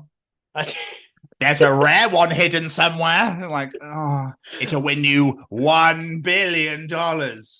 Like, so ridiculous, and no one will find it. And then there'll be a whole Kellogg scam, and there'll be a whole documentary made about it on Sky Arts. And then a six-parter. How the mafia got involved in Italy with Kellogg's, in America, in the UK for toys. One rare toy could never be found. Find out this week on Sky Arts. Let's just give me a flashback as well. Do you remember when you used to be able to get £10 notes in packs of crisps? Yeah. That was weird and all. Never got one. No, man. I think I got a £5 once. I remember winning shit tons of free packets of crisps, but other than that... So it's the marketing ploy, isn't it? Yeah. What we'll tell them, don't... Boys, come in close. We won't tell them, but we'll put no money in the packets. Oh, it's so evil. I love it. But what we will do, however, is make them eat more crisps. Yes, more crisps. Oh my God, it's so dastardly. More. It's like a Dr. Evil plan, like a really bullshit idea. The worst world supervillain ever. But, Mr. Stevens, are you ready for... Oh, fucking hell. Story time with Jamie. You can't copy my song. Yep, I'm having it. It doesn't work. Your name is 2 syllables, not 1. I don't care. I'm taking it. Because I was reading the Metro newspaper this week. I'm educating myself. Sorry, go on. Just quickly, I just thought of a jingle for you. Because you could say, because the end of your name is me. Yeah. Story time with me. Oh, that works too. I don't know. There you go. Sorry. I'll take it. Story time with me. Yeah. I was like it. It works. I was just, for some reason, angered slightly by the fact that you'd used my own jingle. Oh. How dare you use that against me? How dare you even think of using something that I probably stole from something else, you bastard. Anyway, sorry. You were reading the... I was reading the Metro newspaper this week because I felt like educating myself, you know. All fucking news. Absolutely. And I noticed this little story at the bottom of like page 4 or whatever. And quite frankly, Mr. Stevens, I'm sick to death of my people being discriminated against. Because about Birmingham. A note was stuck to a house urging people in a Welsh town to go back to Brummyland. And it is being treated as a hate crime. I'm not surprised. It's called the Birmingham accent, vomit-inducing, and said low-life shits from the Midlands had ruined a once pleasant area. I mean, I have been to your city. No, do not join in. Written in red ink, the note also urged the occupants to take a few thousand other people back with them. It was put up in a house in Aberystwyth, and the police have said, we're investigating a hate incident on this road. An offensive note was left outside a property that has caused distress to the occupants. Officers would like to speak with the individuals who left the note, and the force has appealed for CCTV or doorbell camera footage to help with its inquiries. I'm not going to lie, right? Like, let's get a little bit serious for a second. So the police are treating Welsh people having a go at Brummies for a hate crime, right? Yep. Interesting. Yeah, I know, right? Alternative people can get raped, murdered, and all that sort of stuff, and beating the shit out of. Yeah, fuck all happens. That's really interesting, that. It is. Yeah, do you know what? I never even thought of it like that. That is very interesting. For those audio listeners, I just happened to glance at the Sophie Lancaster logo that is beautifully placed upon our tapestry behind our heads. That's really... Yeah, I felt like I wanted to take no piss take out of that. I felt that's actually that's quite shit for the alternative community, that the police will actively seek out someone nailing a sign to someone's door, tell them to go back to Birmingham, but yet getting the living fuck kicked out of you by 16 people at once, contemplates nothing. That's not a hate crime. That's just something that happens. Interesting. Interesting, that. It's a very good point. Sorry to ruin your story time, but no, you actually, I didn't think of it like that. It's a very good point. But still, leave Brummies alone, people of Aberystwyth. We're not doing anything wrong. To be fair, they might be terrible neighbours. I don't know who they are. I just find it funny. I think fair play to that they escaped. I don't think Brummies ever left Birmingham, so... That's just... Bloody hell, mate, we got a bit lost, didn't we? Where the fuck are we? What's all this nature? They're probably trying to fucking find their way. That's probably what it is. They're trying to find their way home. Like, yeah, mate, I know. Thanks for your note. I'm trying to get home. I thought it was in Cannon Hill Park. I don't know what's happening. And you all fucking talk weird. What's going on? I thought we talk weird, but this is weird and weirder. Actually, on further deductions, I don't even think it's fucking English. Andrew, do we speak English? I don't even know. I don't even know what accent I'm doing anymore. I got kind of lost where I was like, I don't know what was going on there. What I'm Pep? I think no, fucking absolutely, mate. I'd love to go for a pint. Are you a fucking alien? I'm not in England anymore, am I? Oh god, I actually really want to see that argument now. Like, who can actually understand the other person in this argument? Steve Hughes made the greatest joke, one of the greatest jokes I've ever heard, which was the Welsh language like somebody fell over carrying a box of Scrabble. And I'll never think that's fucking superb. He's not wrong. He's not wrong at all. What's that, mate? There's a DYWLLLLLLBY. That's fucking cat, mate. That's fucking cat right there. My neck just cracked out. I bet it feels way better. I love cricket. Weirdly, I've got really into cracking my neck recently because I keep watching. I'm getting really obsessed with chiropractor videos. And I don't know why. That's probably not a good thing. It's great. Listen to when he gets the head and like spins it and then crunches. I'm like, oh, it kind of like satisfies me somewhat, like weirdly within the belly region. I don't know why. I'm just like, I just love hearing bones crack. That's the weirdest thing I think I've ever said in my life. Yeah. I'll be in your fucking laboratory, like Dracula's brothel with all that blood soon. Oh. Just cracking people in the morgue, like just like, oh, I love to see that bone crack, lovely. Oh, I went too far. Sorry, Susan. I do apologise about that. I mean, you're dead anyway, but still, I didn't actually mean to break your femur. Sorry about that. Just want to hear your fucking bones snap. Oh, I love hearing bones crack. Mental note: do not get a Tom a job at my place. Sorry, mate. Show's over. See you later. Do you want the straight jacket? Got the straight jacket, yeah. But yes, I've weirdly got obsessed with chiropractor videos. I don't know why. Fair enough. And I watch videos of how to help crack your back properly, like the lower back and stuff. And it's the stuff of dreams. It's the absolute stuff of dreams. I've got a backboard that like bends, curves with the like little tiny spikes in. Oh, Jamie, it's like the most horriblest, most wonderfulest, painfulest, most incredible thing I've ever found in my life. It's so weird how unbelievable it is and how fucking horrific it is at the same time. You kind of don't know how to feel. Yeah, I get that. I know my look though. I'd try it and I'd be like, oh great, now I can't move my neck ever again. Great, cheers. Well, luckily it's for your lower back, so you wouldn't have to worry about I just mean in general. Okay. But I love cracking. I always feel it like right at the back of the stem here, like magnifique, monsieur. Anyway, let's move on to my weird fetish of bone cracks. Yes. How are you doing? I'm good. I'm pretty tired. I've not long got home from work. It's a good old classic late night recording. Because I'm on those shitty 2:10 shifts. You're welcome that I don't sing over you like you do. Hey. And it's always because it's Zoom. It's always out of fucking time. So I'm just gonna stop because there's no point in carrying on. Have a duet. I'll let Jamie. There's no fucking duets though, is it? Oh no, it's Zoom.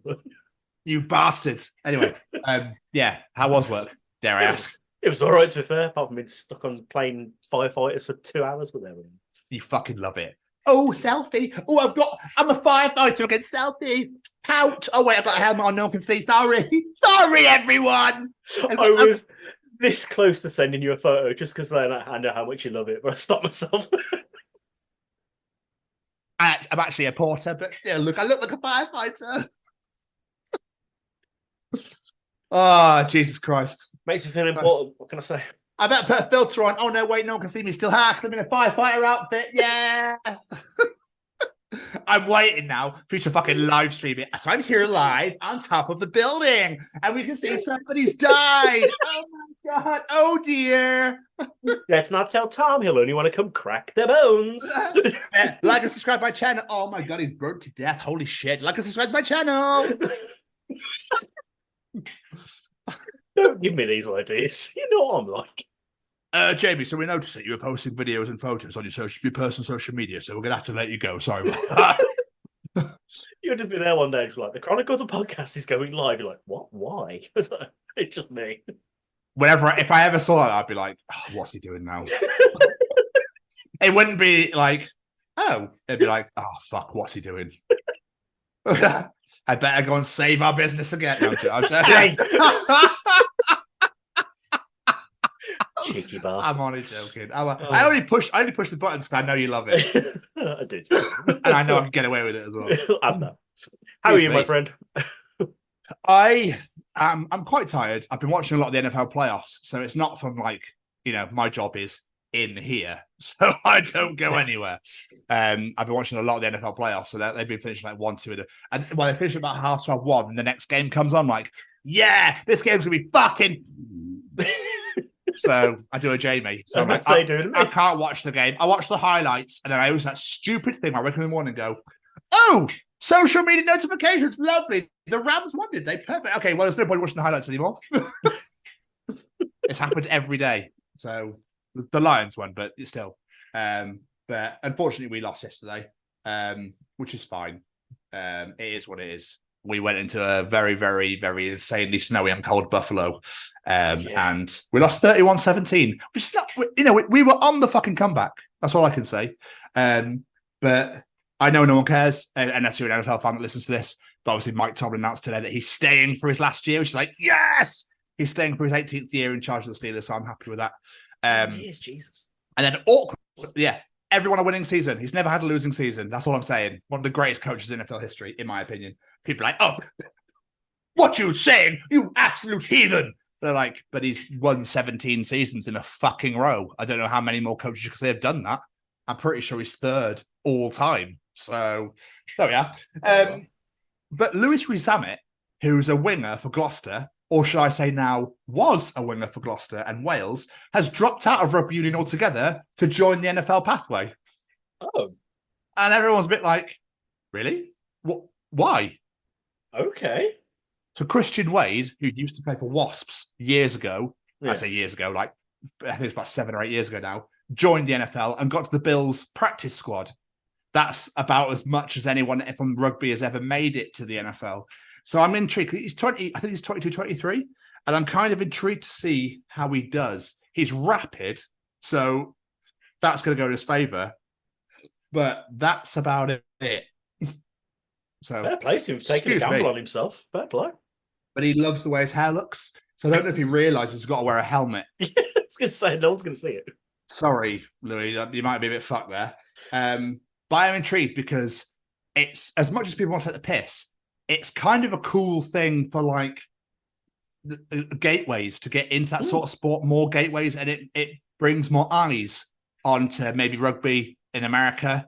I don't know. I'm intrigued. To see where it goes. But I'm annoyed because we played Gloucester on Saturday and lost by 1 point, and he fucking scored a try. So could he have not done it last week?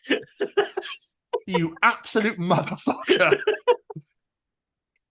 Yeah. Bastard. Fair play to him for taking a gamble on himself, though. I tip my hat for that. Fair play. No, absolutely. Fair play. Absolutely. So we'll see how he gets on. But yes, in answer to your question, I'm okay. I'm just fucking shattered. But it's just through watching lots of TV till late at night. That's all it is, really. That's fair. There could be worse reasons. Late night TV. Sorry. Is that even still a thing? It's got Is it? Surely. I don't know. The old days of Channel 5. Channel 5 and getting the 10-minute preview on the old Dutty channels on the cable and whatnot. Oh, I'd forgotten all about that. Well, I know what I'm doing tonight. No, I'm joking. Oh, shit, I've missed it. Oh. I bet there's got to be someone that records that, surely. Oh, there's got to be someone. Some old man that's never heard of the internet. VCR? Yeah. Bless him. Anyway, we should probably move on from that conversation. What have you been doing yourself, my friend? I'll be honest, not a fat fucking lot. I've literally been Rihannaing since we last spoke. I've had 1 day off since then, which was yesterday. And I did like bits of DIY around the house and stuff like that. So I've not really done bits of DIY. I didn't complete anything. I just did bits of each thing. I started stripping more of the walls in the downstairs bathroom. That's pretty much as I did. I love the idea of like putting a shelf up, one screw in. That'll do. It's just swinging like that. All of the other half up next week. Falling off. I know your fucking toy dinosaurs or whatever. I don't know. Start like just falling because like it's proper swinging away. Like, I don't know why I won't stay up. I don't get it. I'll put the shelf up. Bits of DIY. Other than that, I have to do a good shout out. Today is my dad's birthday, so happy birthday, father. Happy birthday, John. And I had some pretty amusing happen to me this week. I ordered something off Amazon, as most people do. No one was home. Did you see this? Yeah, but go on. This fucking company needs just a bit of a slap around the face. So I came home from work and I was like, oh, where's my package? Because it said it was delivered. I didn't really look into the details. And Becky was like, what fucking package? What are you on about? I was like, oh, where is it then? So I looked outside the recycling bin, all the normal places. Like, huh. So I loaded up my Amazon app. Apparently, it was handed to my receptionist and it was signed for by the porch. I don't have a receptionist and I don't have a porch, let alone a sentient porch that can sign for packages. Phenomenal. What the fuck is this company doing? You know it's a school leaver, don't you? Oh, blame it. Blame it, a school leaver. That's like, whatever. No shit. Didn't even look. You haven't got a number outside of you, or have you? Yeah, there's a number on the side. Well, that's even weirder then. Yeah. Obviously, this couldn't be fucking R. I wonder if that Amazon delivery driver had already committed and went, and then looked at the number and went, oh, shit. I've committed. It's going to have to go in. It turns out 24 hours later, my next door neighbour knocks on the door and says, oh, I had a package for you. It was on your doorstep. I picked it up yesterday. So either my next door neighbour's now my receptionist, or he's my porch, or I don't know. But either way, Amazon fucking stupid. I have a feeling that maybe they're trying to be kind by thinking, oh, we better not leave that there. But then begs the question, was Becky home? No, she was out at the time. Oh, okay. I thought you said because you went and asked her. I thought that meant she was at home. But that would be even weird if you'd gone, I better look after this. I better just take it with me and not even knock to see if anybody's in. I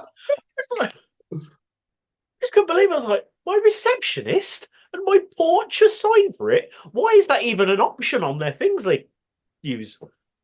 Maybe just get out of free jail. I don't know. Am I allowed to ask what it was, or are we not allowed to know what it is? Is it too... nothing important. It was just some rubbing alcohol. There's nothing important. Oh. Yeah. Wait, why'd you want? Could you not be fucked to the shop to get that?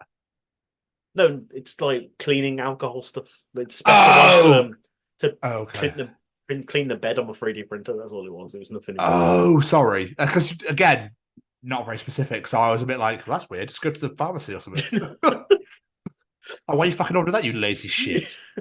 Too right. I'm not leaving the house if I don't need to. I mean, I'd give anything to leave the house. So, Good point, yeah. Well, what have you been up to, my friend? Oh, fuck all. Hey, there it is. I watched Guardians of the Galaxy 3 and I really enjoyed it. Good, I really enjoyed it. I was a bit like, ugh, from all this superhero stuff. But do you know what? I actually really liked it. The rocket story. I was a bit like, fucking bastards. I'm also going to make anybody cry, you motherfucker. And the end, I was a bit like, no way. And then it's fine. So I was a bit like, you cannot do this. Everyone's going to watch it by now, surely. I'd imagine so. It's been out about 8 years. When Star-Lord jumps into the thing and then he's not going to make it, I was like, no. What are you doing? No. Writers, change that now. Like, change it. And then I clicked and went, oh shit, Adam Warlock could save him. And then he did. So I was like, what? Shit, fucking Christ. But I've been watching Walking Dead because I still haven't finished it. I'm on season 10, episode 13, I think. But the last episode then made me blubber like a child. Okay. Because there was a moment where I was like, oh my God, this is awful. And then the most shocking ending I think I've ever seen in the series. So, yeah, I was a bit like, what the fuck is... So, Walking Dead is weird. It's fucking great to start with. Gets really dog shit in the middle, then gets really fucking great again. Yeah, I was talking about Walking Dead with someone at work the other day, and they were saying, oh, it's been really good, these. And I was like, I think I gave up on, like, the start of season 9. And I was just like, what am I watching? Oh, power through. You're close. I don't know if I need to go back to the start so I can remember what was happening, but at the same time, I don't want to watch from 8 seasons. Middle of 9 onwards is magnifique. Is it 9 where they meet the women that live in the junkyard or some shit? It's around there that I gave up. You need to get past that. Just get past that bit. Yeah, because I was just like, what is happening? This is bollocks. I think it's like mid-9, end of 9, start of 10. You're like, what is going on? I think they were losing ratings. So they were like, possibly. Let's make this nuts. Maybe I need to go back and revisit when I finish. I would. I actually would. Like, because I persevered. There were points where I was like, but mind you, I got to season 10 about 2 years ago. So it's a slog, but I'm actually really enjoying it now. I'm actually going to go watch more of it after this. Okay. But that's a lie. I played Braden, but still. I'll go and watch more of it after I play Braden. So, but other than that, so I've done that. I watched Walking Dead. I watched another episode of Orville. For some reason, was an hour and a half long, and I was like, "Why is this episode so long?" Episode 8, when Topa gets kidnapped by the and I was like, "Why is this episode so fucking long?" So that's put me off that again. I've got 2 episodes left. I'm like, I can't be bothered. I feel like I've watched another film, but for the life of me, can't think of what it is. I'm on Ted Lasso season 3. That's excellent. I can't even tell you just how great that show is. I can't even go into detail about how great that show is. Ori obviously is obsessed. Well, yeah, but like it's unbelievable. But other than that, man, playing a lot of FIFA for some weird reason. Playing a lot of God of War again. God of War Ragnarok. I've almost finished it again, and I've been playing a lot of Resident Evil 4 remake. And I've almost finished that as well. Loving that. They've done that so well with that game. So, yeah, other than that, my friend, Rihanna in. Watched all the NFL playoffs over the weekend. Well, as much as I can stay awake for. I've chatted to my dad. I was supposed to be dad in ages. That was actually really nice. Over an hour, which never happens. Yeah, I know. We were a bit like, oh, I went, Dad, it's past your bedtime. I was like, bloody hell, I thought we were knackered. Yeah, he keeps telling me he's getting old now. And I'm like, oh, no, we're hitting that point. He was telling me a story about my granddad, about how because my grandparents, I've only got my dad's side left.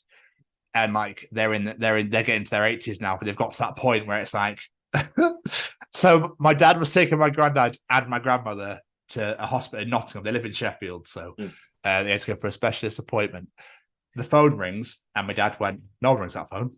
No one knows that number. So that's got to be the hospital because no one knows what that number is." My granddad answered, "Hello." It's like, "Hello, is that Mr. Stevens?" "Yes, this is Andrew Stevens."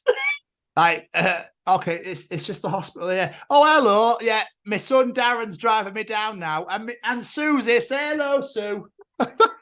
It's like, my dad's like, "Dad, just fucking listen to what I'm saying."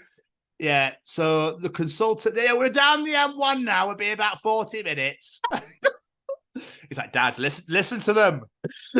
He's like, "Yeah, Mr. Stevenson, the consultant. Oh, yeah, we're getting on M1 now." And my dad's like, "Fucking hell." It's like, the consultant's actually phoning sick, so you have to cancel the appointment. And he goes, "Okay, we'll be about 40 minutes."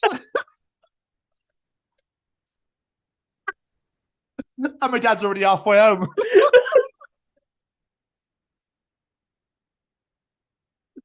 Okay, your granddad's amazing. Amazing. Absolutely amazing. And then hit that point now, it's just all very frail and, "Oh, I've got hospital appointment again." Like, "Have your mum, lovely." Okay. So, yeah, so funny. So funny. So that was actually really nice just to catch up with my dad. But yeah, man, other than that, not a whole ass of a lot really going on. Hey, what's going on, everybody? This is Braden from Say We Can Fly. Just letting you know, got a brand new merch store out there. Please let me say the link. Let me say the link, please. Okay, yeah. Okay, yes, you can say the link. Yes, all right. Okay. So the link for the shop. The link for the shop is www.saywecanfly.shop. All right, good job, Seamus. So www.saywecanfly.shop, 10% off if you use the code. Let me say the code. Let me say the code, please. Okay, fine. You can say the code. If you use the code. The code is The Chronicles. What? No, it's not. The Chronicles. No, it's not. It's The Chronicles, Seamus. Yeah, that's what I said. The Chronicles at checkout, all right? You get 10% off. 10% off? Yes, they know, Seamus. Okay? I'm just trying to help, all right? Visit www.saywecanfly.shop and use code The Chronicles for 10% off your order. Available at participating Say We Can Fly restaurants and web stores. Some restrictions may apply, but probably not. But Jamie. Yes, sir. It's time for your favorite segment of the week. Yes, it is. I don't know where that voice came from. Stop, Callum's Treachings. Do you want to know something? Callum will be able to tell you in Callum's Treachings. Is cereal soup? Ooh. Hello, this week's Treachings come from the set of my own podcast, That Gym Couple Podcast, that I host with my partner Lucy, where we discuss all things gyms, fitness, gym anxiety, and a bunch of other stuff in between. If you do have the opportunity to come and check us out at That Gym Couple Podcast on Spotify and YouTube, we'd very much appreciate it. Welcome to Callum's Treachings. And what we'll do is we'll just get straight into it, shall we? I think we should. Yeah, Jamie, what's Callum's Treachings this week? A fly is probably the least creatively named creature. I mean, he's not wrong. I wonder if that was like the last insect, or species ever invented, and God just went, "Do you know what? Jesus, I can't be fucking bothered to name something else. Do you know what? So what we'll do is we'll just call it a fly. Fuck it. I can't be bothered." Yeah, I'm on the bottle again. Yeah, you know what? I created it. It took me fucking 7 days. It actually took me 6. They keep saying it took 7, but I took piss and did fuck all on Sunday. But it took me 6 fucking days to make this. I've made everything. Look at it. Look how fucking much there is on here. And this little twatty thing keeps flying in face. I went, "You know what? Fuck it. I'm calling it a fly. It's a prick. Look at it." So it's taking piss. Windows fucking over there, mate. Actually, we're in fucking heaven. There are no windows. There are no windows in heaven. That sounds like a terrible song from the 80s. There's no windows in heaven. I'm pretty sure there's a song called Windows in Heaven by the In Crowd. I'm pretty sure it's a ballad as well. Anyway, but I love the idea of it, it's like fucking hell, and it's just in the sky. Because apparently, people that die live in the sky, on clouds of all things. But weirdly, when you fly up there, you don't fucking see anything, do you? Very good point. I might do that. I might get some binoculars on the fucking flight to America in March and go, yeah, don't see heaven up here. Ain't no fucking angels up here. They're fucking lied to us, bastards. Look at this. What the fuck's going on up here? There's absolute shit. Bloody hell, son. Fucking I'm blind now. But yeah, I love the idea that was the last creature ever created, and they just got so bored with naming stuff. He's right though. It's literally lazy because you don't see any animals that walk on the land just called a walk. Like it's literally the only one that's like fly. I don't know. Look, it took me 15 hours to name a giraffe, and you want me to name this little prick that has flies in face? Okay. Yeah, I was born in I was going to say Stoke, not in Yorkshire. Yeah, born in fucking Thirsk. What a name for a town. That exists, by the way. Don't think that doesn't exist. That exists. Oh, I don't doubt it. I was born in fucking Thirsk. And now this little bugger won't piss off. Oh, you're getting called a flat. I'm not even going to give you a nice name, you prick. And I'll tell you what, just to make it worse, you're that much of a bastard. You know what you're going to eat? Garbage and shit. Now, fuck off. I remember what was funny, right? Jesus, this is this. I would listen to that Chronicles of Podcast with Tom and Jerry, yeah. They were talking about how flies probably look at flowers and grass and that probably makes them sick. And they look at all the pretty things and they're smelling out the perfumes and it kills them. You can spray with deodorant, can't you? Thanks for the listen, God. Yeah, appreciate you, even though you don't exist, but still. You're not real. You're just a completely made-up person. I wonder who did write the Bible. I'm really curious to know. I actually want to find the person. They're probably dead. They're very dead by now. Yeah. Let's just start. Sorry, sir. What are you doing? Oh, I'm grave digging. Why? I'm trying to find the creator of the Bible. I want to ask them why the fuck they thought this would be a great idea. You know how many people have died in all the wars they've caused? Fuckers. I want to dig him up and tell him it's all bullshit and then bury him again. What I want to do is I want to take him to fucking heaven and let go. And see how he fucking likes it. I'm going to put out plane door. I'm going to put him out plane door and fucking let... There you go, you're in heaven. Oh, bollocks, no, you're not. It's not real, is it, Dave? You fucking liar. I love the idea of opening a Bible at the end. It just says written by Dave. Dave the monk. There's fucking chapters of titles called John and Luke, so I wouldn't be surprised. He's definitely missing the Psalms of Dave. It really is. Oh, that'd be great, wouldn't it? Dave, Steve, James, Matthew, Mark, Luke, John, and Dave. Gordon, Steve, Paul. Pretty sure one is couple. There is a Paul there. But still. Anyway, we digress. Everyone flies to the Bible. There we are. It's the beauty of this fucking show, my friend. Absolutely. If any religious people are offended by that, grow up. What? I thought you were going to go, I'm so sorry, but no. I'm just not a believer. I know, in all seriousness, though, it's just why I just think that's how I believe. That's what I think. So that's my opinion only, and my opinion alone. If you don't like it, that's fine. What else, Callum, Treachings this week? Percentage tipping is weird when you think that the server probably had nothing to do with the person buying in a more expensive dish. That's a really good point, actually. That's a really good point. Wait, so you walked it from there to here, and you want me to give you money for it? But you didn't make it. Yorkshire again. Of course. You didn't fucking make it, you ballad. What do you mean you want fucking 10% tip? Are you for real? No, I'll give it to fucking chefs. It should be, to be fair. So he's right, though, because they didn't help you make the decision of what you want to order. So why are they getting more money for it? The problem is Americans don't pay their staff properly at all. Which is bullshit. Which is the most ridiculous thing I've ever seen in my heard in my life. So they have to. That's what they have to do. So it's all well and good as sitting here and be like, oh, yeah, well, you didn't make it. But actually, Americans just pay their people properly. Just pay your staff. Like, it's not hard.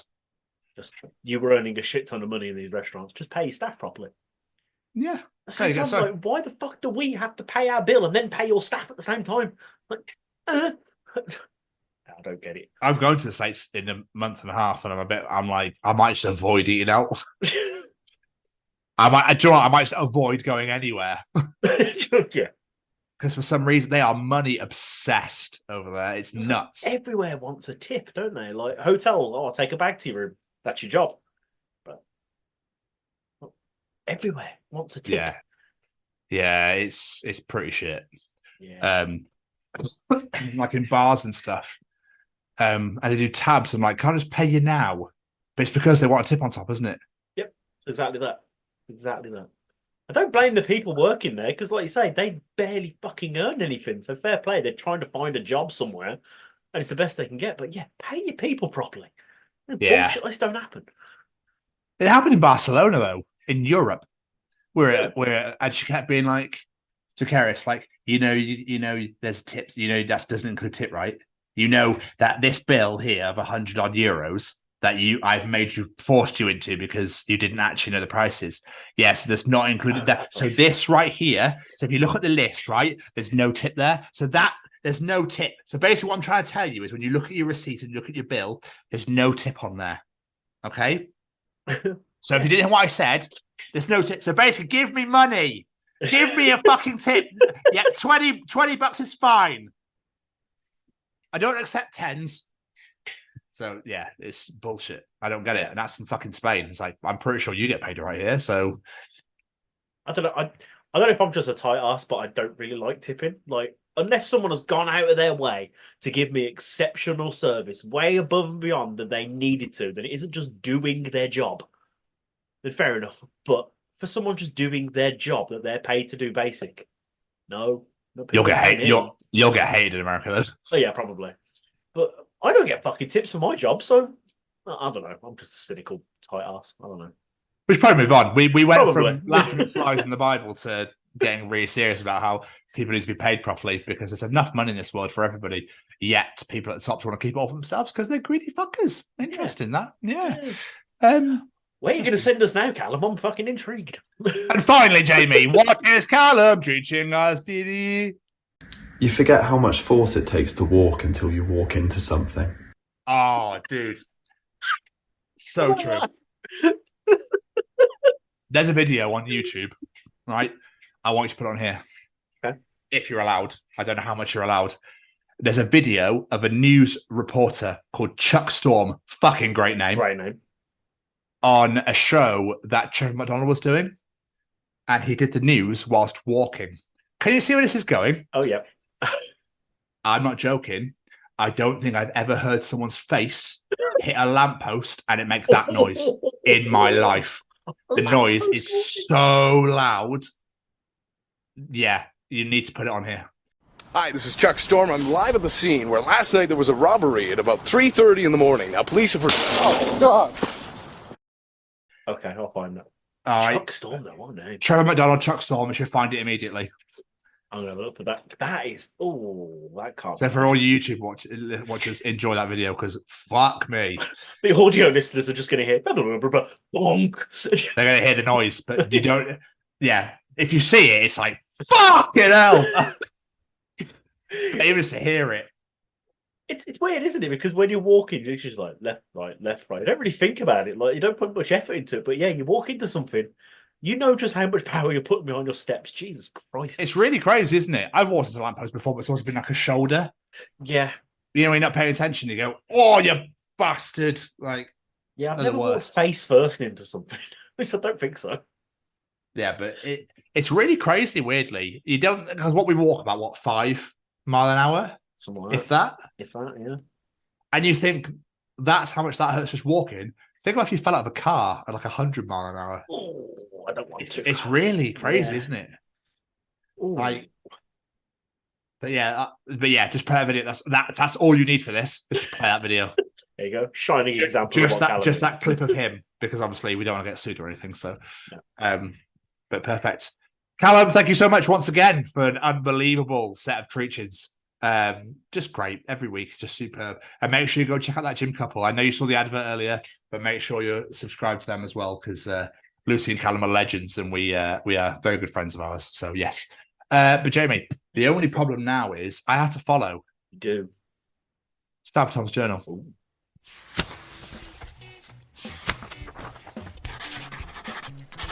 And welcome to another edition of Tom's Journal. So, Jamie, welcome to another edition of Tom's Journal. I hope you enjoy. Strap yourself in. Here comes the book. A really cool thing about getting older is that you get to hear from your skeleton a lot more.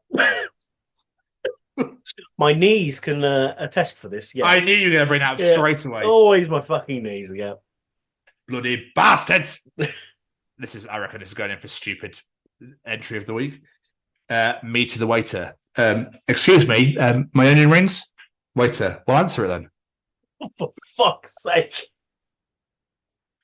Oh, that takes the crown for 2024. We've set the bar high. 2 weeks in. Fucking hell. Whenever a car waits for me to cross the street, I always wave and mouth thank you and rush across as fast as I can because I need to thank them. I need them to think, wow, what an 11 out of 10 pedestrian. You knew that was going, didn't you? The reason that's so funny is because it's so fucking true. I was laughing beforehand because I was like, I do that. Every time I'm like, thank you. I'm pretty sure we talked about it on the show ages ago as well. Maybe that weird jog. Yeah. It was kick your feet out in front of you to get back fast. So it's almost like your legs have gone, but your body's following behind. Like, there's that part paranoia, like if I take too long, they're going to get really fed up and just mow me over. But they're not going to do that. We all know they're not going to, but still, they might. This fucking really made me laugh. Me. I'll have a whiskey, please. Girl next to me at the bar. It's on me. Me pointing. No, it's on the shelf over there. What a weird thing to lie about.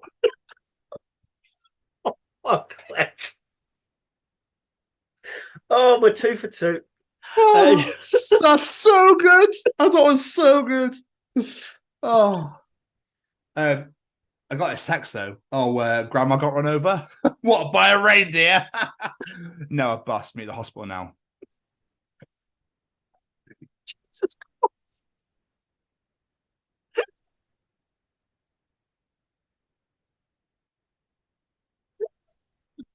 Oh, I love those ones. Those ones where a dead air just comes in straight away. I see that coming. That was meant to be done at Christmas because it was at Christmas. Yeah, that was funny. Oh. I told you the Christmas ones might appear every now and again. You did. That was so funny. Jamie, you know how when you're a fast walker and the guy ahead of you is fast too, but are in 90% as fast as you, but you must pass him. But to pass him, you have to walk comically faster than your normal speed, or else you'll be in his personal space too long as you pass. That's annoying. That happened to me earlier today. So did it? No. Come on. Because we have to like swap locations when we work in the late shift, and there was a guy in front of me, and I was like, "Oh, he's taking too long." So but at the same time, when I got closer, I was like, "Oh no, we're kind of matched." I was like, "I need to get a bit faster." And then because I'm one of these people that like to hold the door open for people, and they're stood there waiting for him to catch up, and then I got to start the game again for the next fucking door. Yeah, I don't know. Yeah, but I always find that sometimes people wait because they know what you're going to do, and then they try and go, "No, fucker, you ain't going to pass me." It's not cut. So, Jamie Westwood, please do not join in. Okay. I saw Mommy kissing Santa Claus, and now they're going to bed, and my stomach is sick, and it's all in my head, but she's touching his chest now. That's not a mashup I ever thought I'd hear. Oh, that song has never sat right with me for some reason. But I don't like Mr. Brightside anyway. Well, that one as well, but I just remember the Mommy kisses Santa Claus. It's never sat right with me. I saw my mom cheating on my dad. I'm going to sing a song about it. You do realise that it's the dad dressed up as Santa Claus, yes, right? I know, but it's still okay. It's weird. The kid don't know that, though. I was kind of hoping, I was waiting for you to go, really? I know that's the point, but like the kid doesn't know that. So the kid's like, oh my God, I saw my mom kissing, like cheating on my dad. It was great. Like, this is their only kissing. Well, that's a good point. Excuse me, but Why do you charge money for your art? That's because I'm a big fan of eating.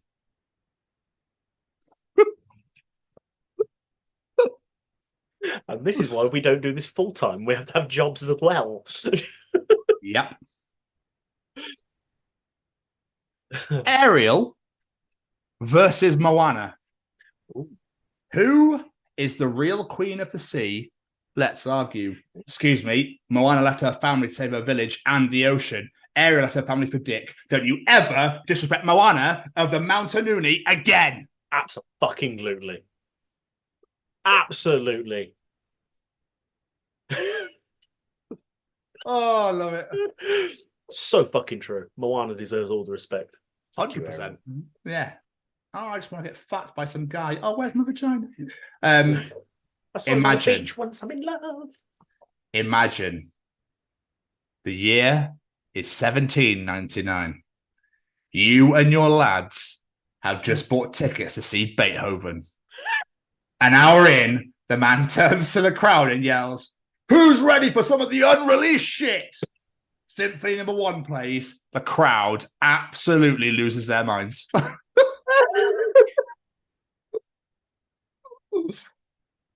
think that, obviously in a more posh way, no doubt, actually happened at some point, no doubt. Could you imagine? Fucking great. Yeah. I'm going to throw down some of this unreleased shit. Let's go, boys. This is a fucking banger, Beethoven. I just left the doctor's office.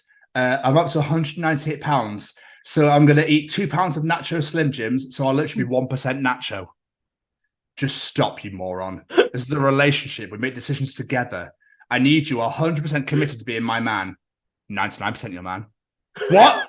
1% Nacho man.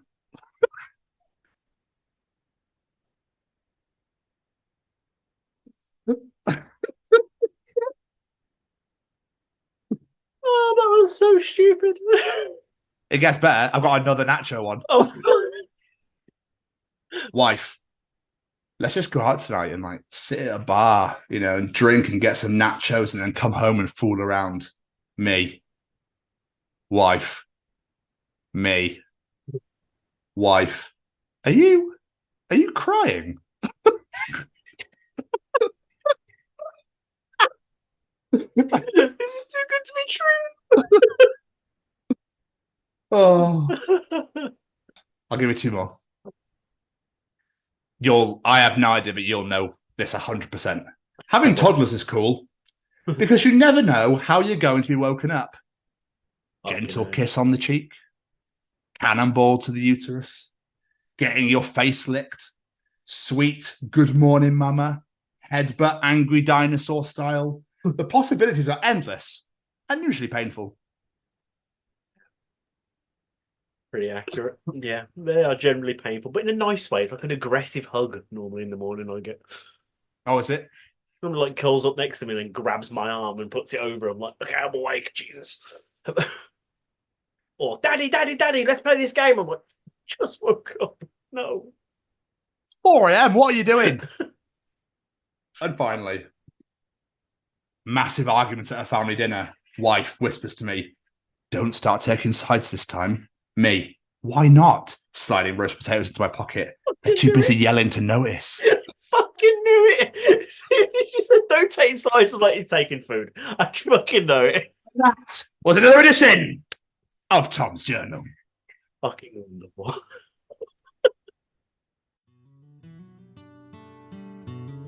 It's about getting into schools and talking to young people because, you know, I know that people can change.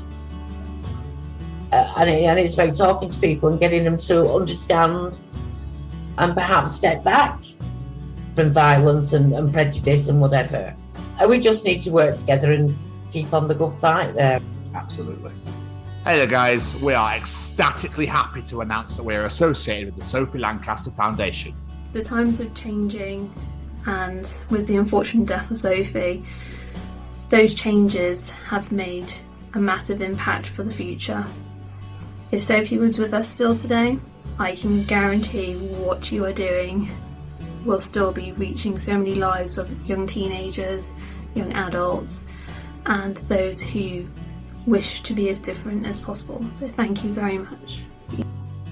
To find out more about this incredible foundation and all the work they do, and more importantly, how you can help, head on over to www.sophielancasterfoundation.com.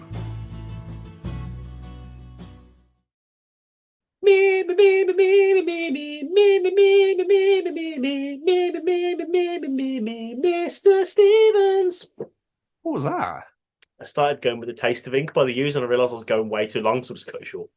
Okay, you've been listening to the album, haven't you? That's why. Yeah, it's fucking great. It is a great album. It is a great album. Jamie. Jamie, Jamie, Jamie, Jamie,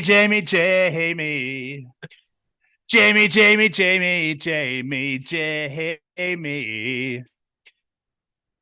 It's audience participation time. And now we're gonna participate, bitch. We're gonna participate, bitch.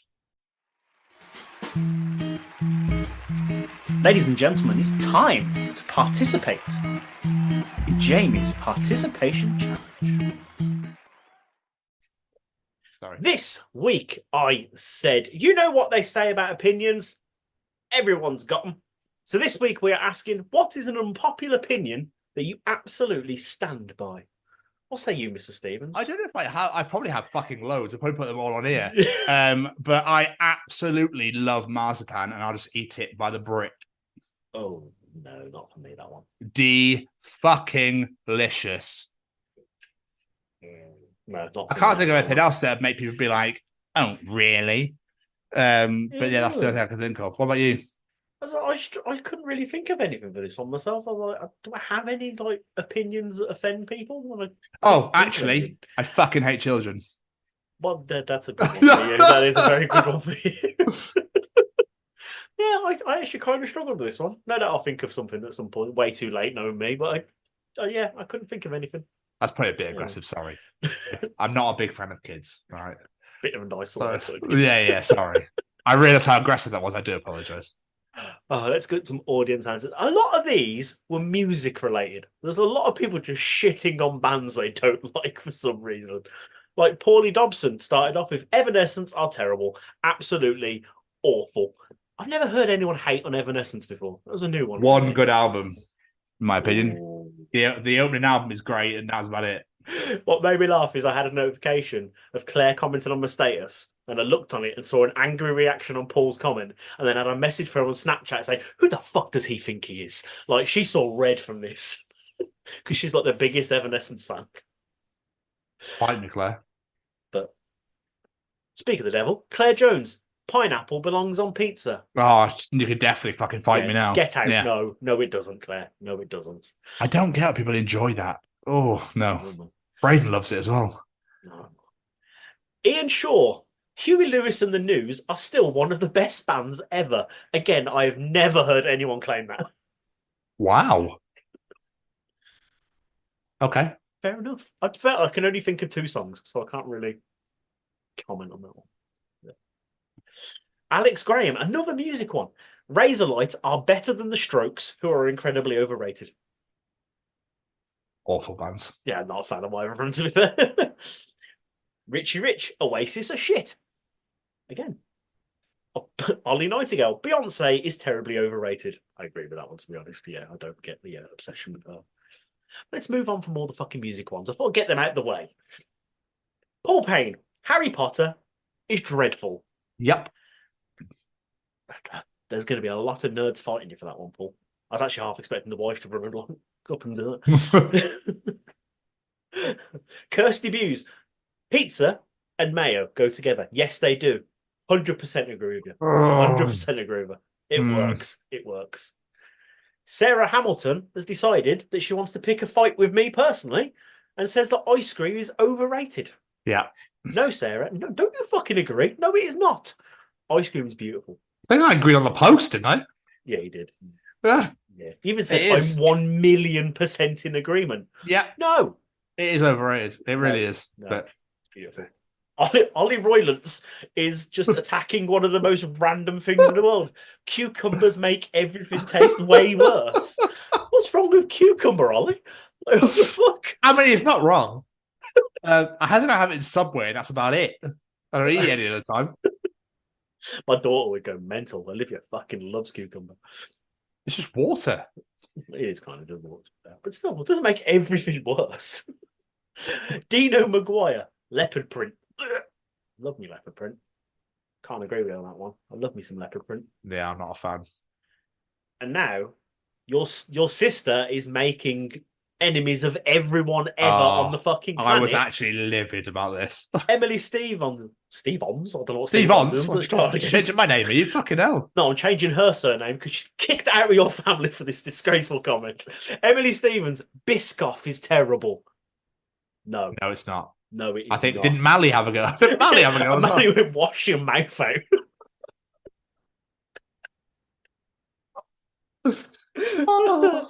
I'll give you a couple more.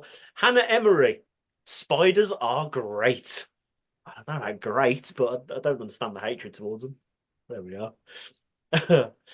I'll give you 3 more. Daniel Pickard, this one really made me laugh, and I don't know why. Just because you can pickle something, it doesn't mean you should. It really made me laugh. That's amazing. I love gherkins. Oh, delicious. Oh. 2 more. Manny Malpass. He's given us a list. Our good friend Manny Malpass. Nickelback are great. Yes, Absolutely they are. agree with you. Megadeth are largely trash. I don't know if I said largely trash, but they're not as great as people make. Agreed again. Chip Shop chips are overrated. No, they are not. They are glorious. Cloves don't have gender. I agree with this. I keep telling people this myself. The metal scene is often toxic. Unfortunately, it can be. Yes, very much. All Star Wars is good Star Wars, barring the Christmas special. No, including the Christmas special, Mally, because it is one of the worst things I've ever seen in my life, which makes it amazing. Didn't know there was one. Oh, it was done like after the first film in the 70s. Like Donny Osmond and Marie Osmond are in it. It's fucking weird. It's all about celebrating Life Day, which is their Christmas, with Chewbacca and his family. And it's like the worst puppeteering you'll ever see. It's fucking horrendous, but just, wow, it's beautiful. Every Metallica album has merit. I will agree with you, apart from Lola. That has no credit. It's dreadful. And the last one really made me laugh. Crystals are just pretty rocks. They are, really. And last but not least, I felt this was very appropriate because you're here. Rachel Stamp. Being child-free is underrated. The fact you put that as yours made it even better. Yeah, she's right. It's absolutely bang on. I love it. Absolutely love it. But thank you to absolutely everyone. And everyone loved this one this week. So we like it when that sort of happens. Other people start putting their own statuses. Yes. Which is great. So, which is absolutely great. Cheers, Justin. I see you there. So yeah. We appreciate everybody joining on James' Participation Challenge, so thank you so much. If you enjoyed James' Participation Challenge, Tom's Journal, Callum's Treachings, the absolute fucking God knows what we talk at the beginning, and the interview, they enjoy the other 150 editions of the Chronicles Podcast, wherever you get your podcast from. So that will be all over social media at TCO Pod, or all over YouTube, where we'd like you to go to subscribe, hit that bell to get notified when new videos are released, and comment to your heart's content at the Chronicles of Podcast. So that's YouTube at the Chronicles Podcast and all social medias at TCO Pod. Beautiful. Before we get out of here, let's say a massive thank you to a few of our friends. All the music in this show is brought to you by the wonderful singer-songwriter Matt Roberts. Go check him out at Matt Roberts Music. Tell him we sent you. Go check him out. Beautiful songs. Of course, we have to say a massive thank you to Braden Barry and his Say We Can Fly. Head on over to www.saywecanfly.shop. Check out all his beautiful apparel, all his vinyls and CDs, his signed photographs, you name it, whatever you like. Stick it in your basket, add that discount code, The Chronicles, get 10% off your order. And of course, we have to say a massive thank you to our wonderful friends at the Sophie Lancaster Foundation. Head on over to www.sophielancasterfoundation.com. Familiarise yourself with Sophie's story. Familiarise your friends and family with Sophie's story. Even if you're not in the alternative scene, it is an incredibly important story, and we need to get that message out there. And last but not least, a massive thank you to this handsome devil right here who's keeping me amused all night. Right back at you, Jamie. Right back at you. Another great episode in the books. Another great episode indeed. We absolutely love it. And as for this week, we are going to see you all next week for the Chronicles of Drawn to the Sky. Goodbye, everybody. Bye. Bye.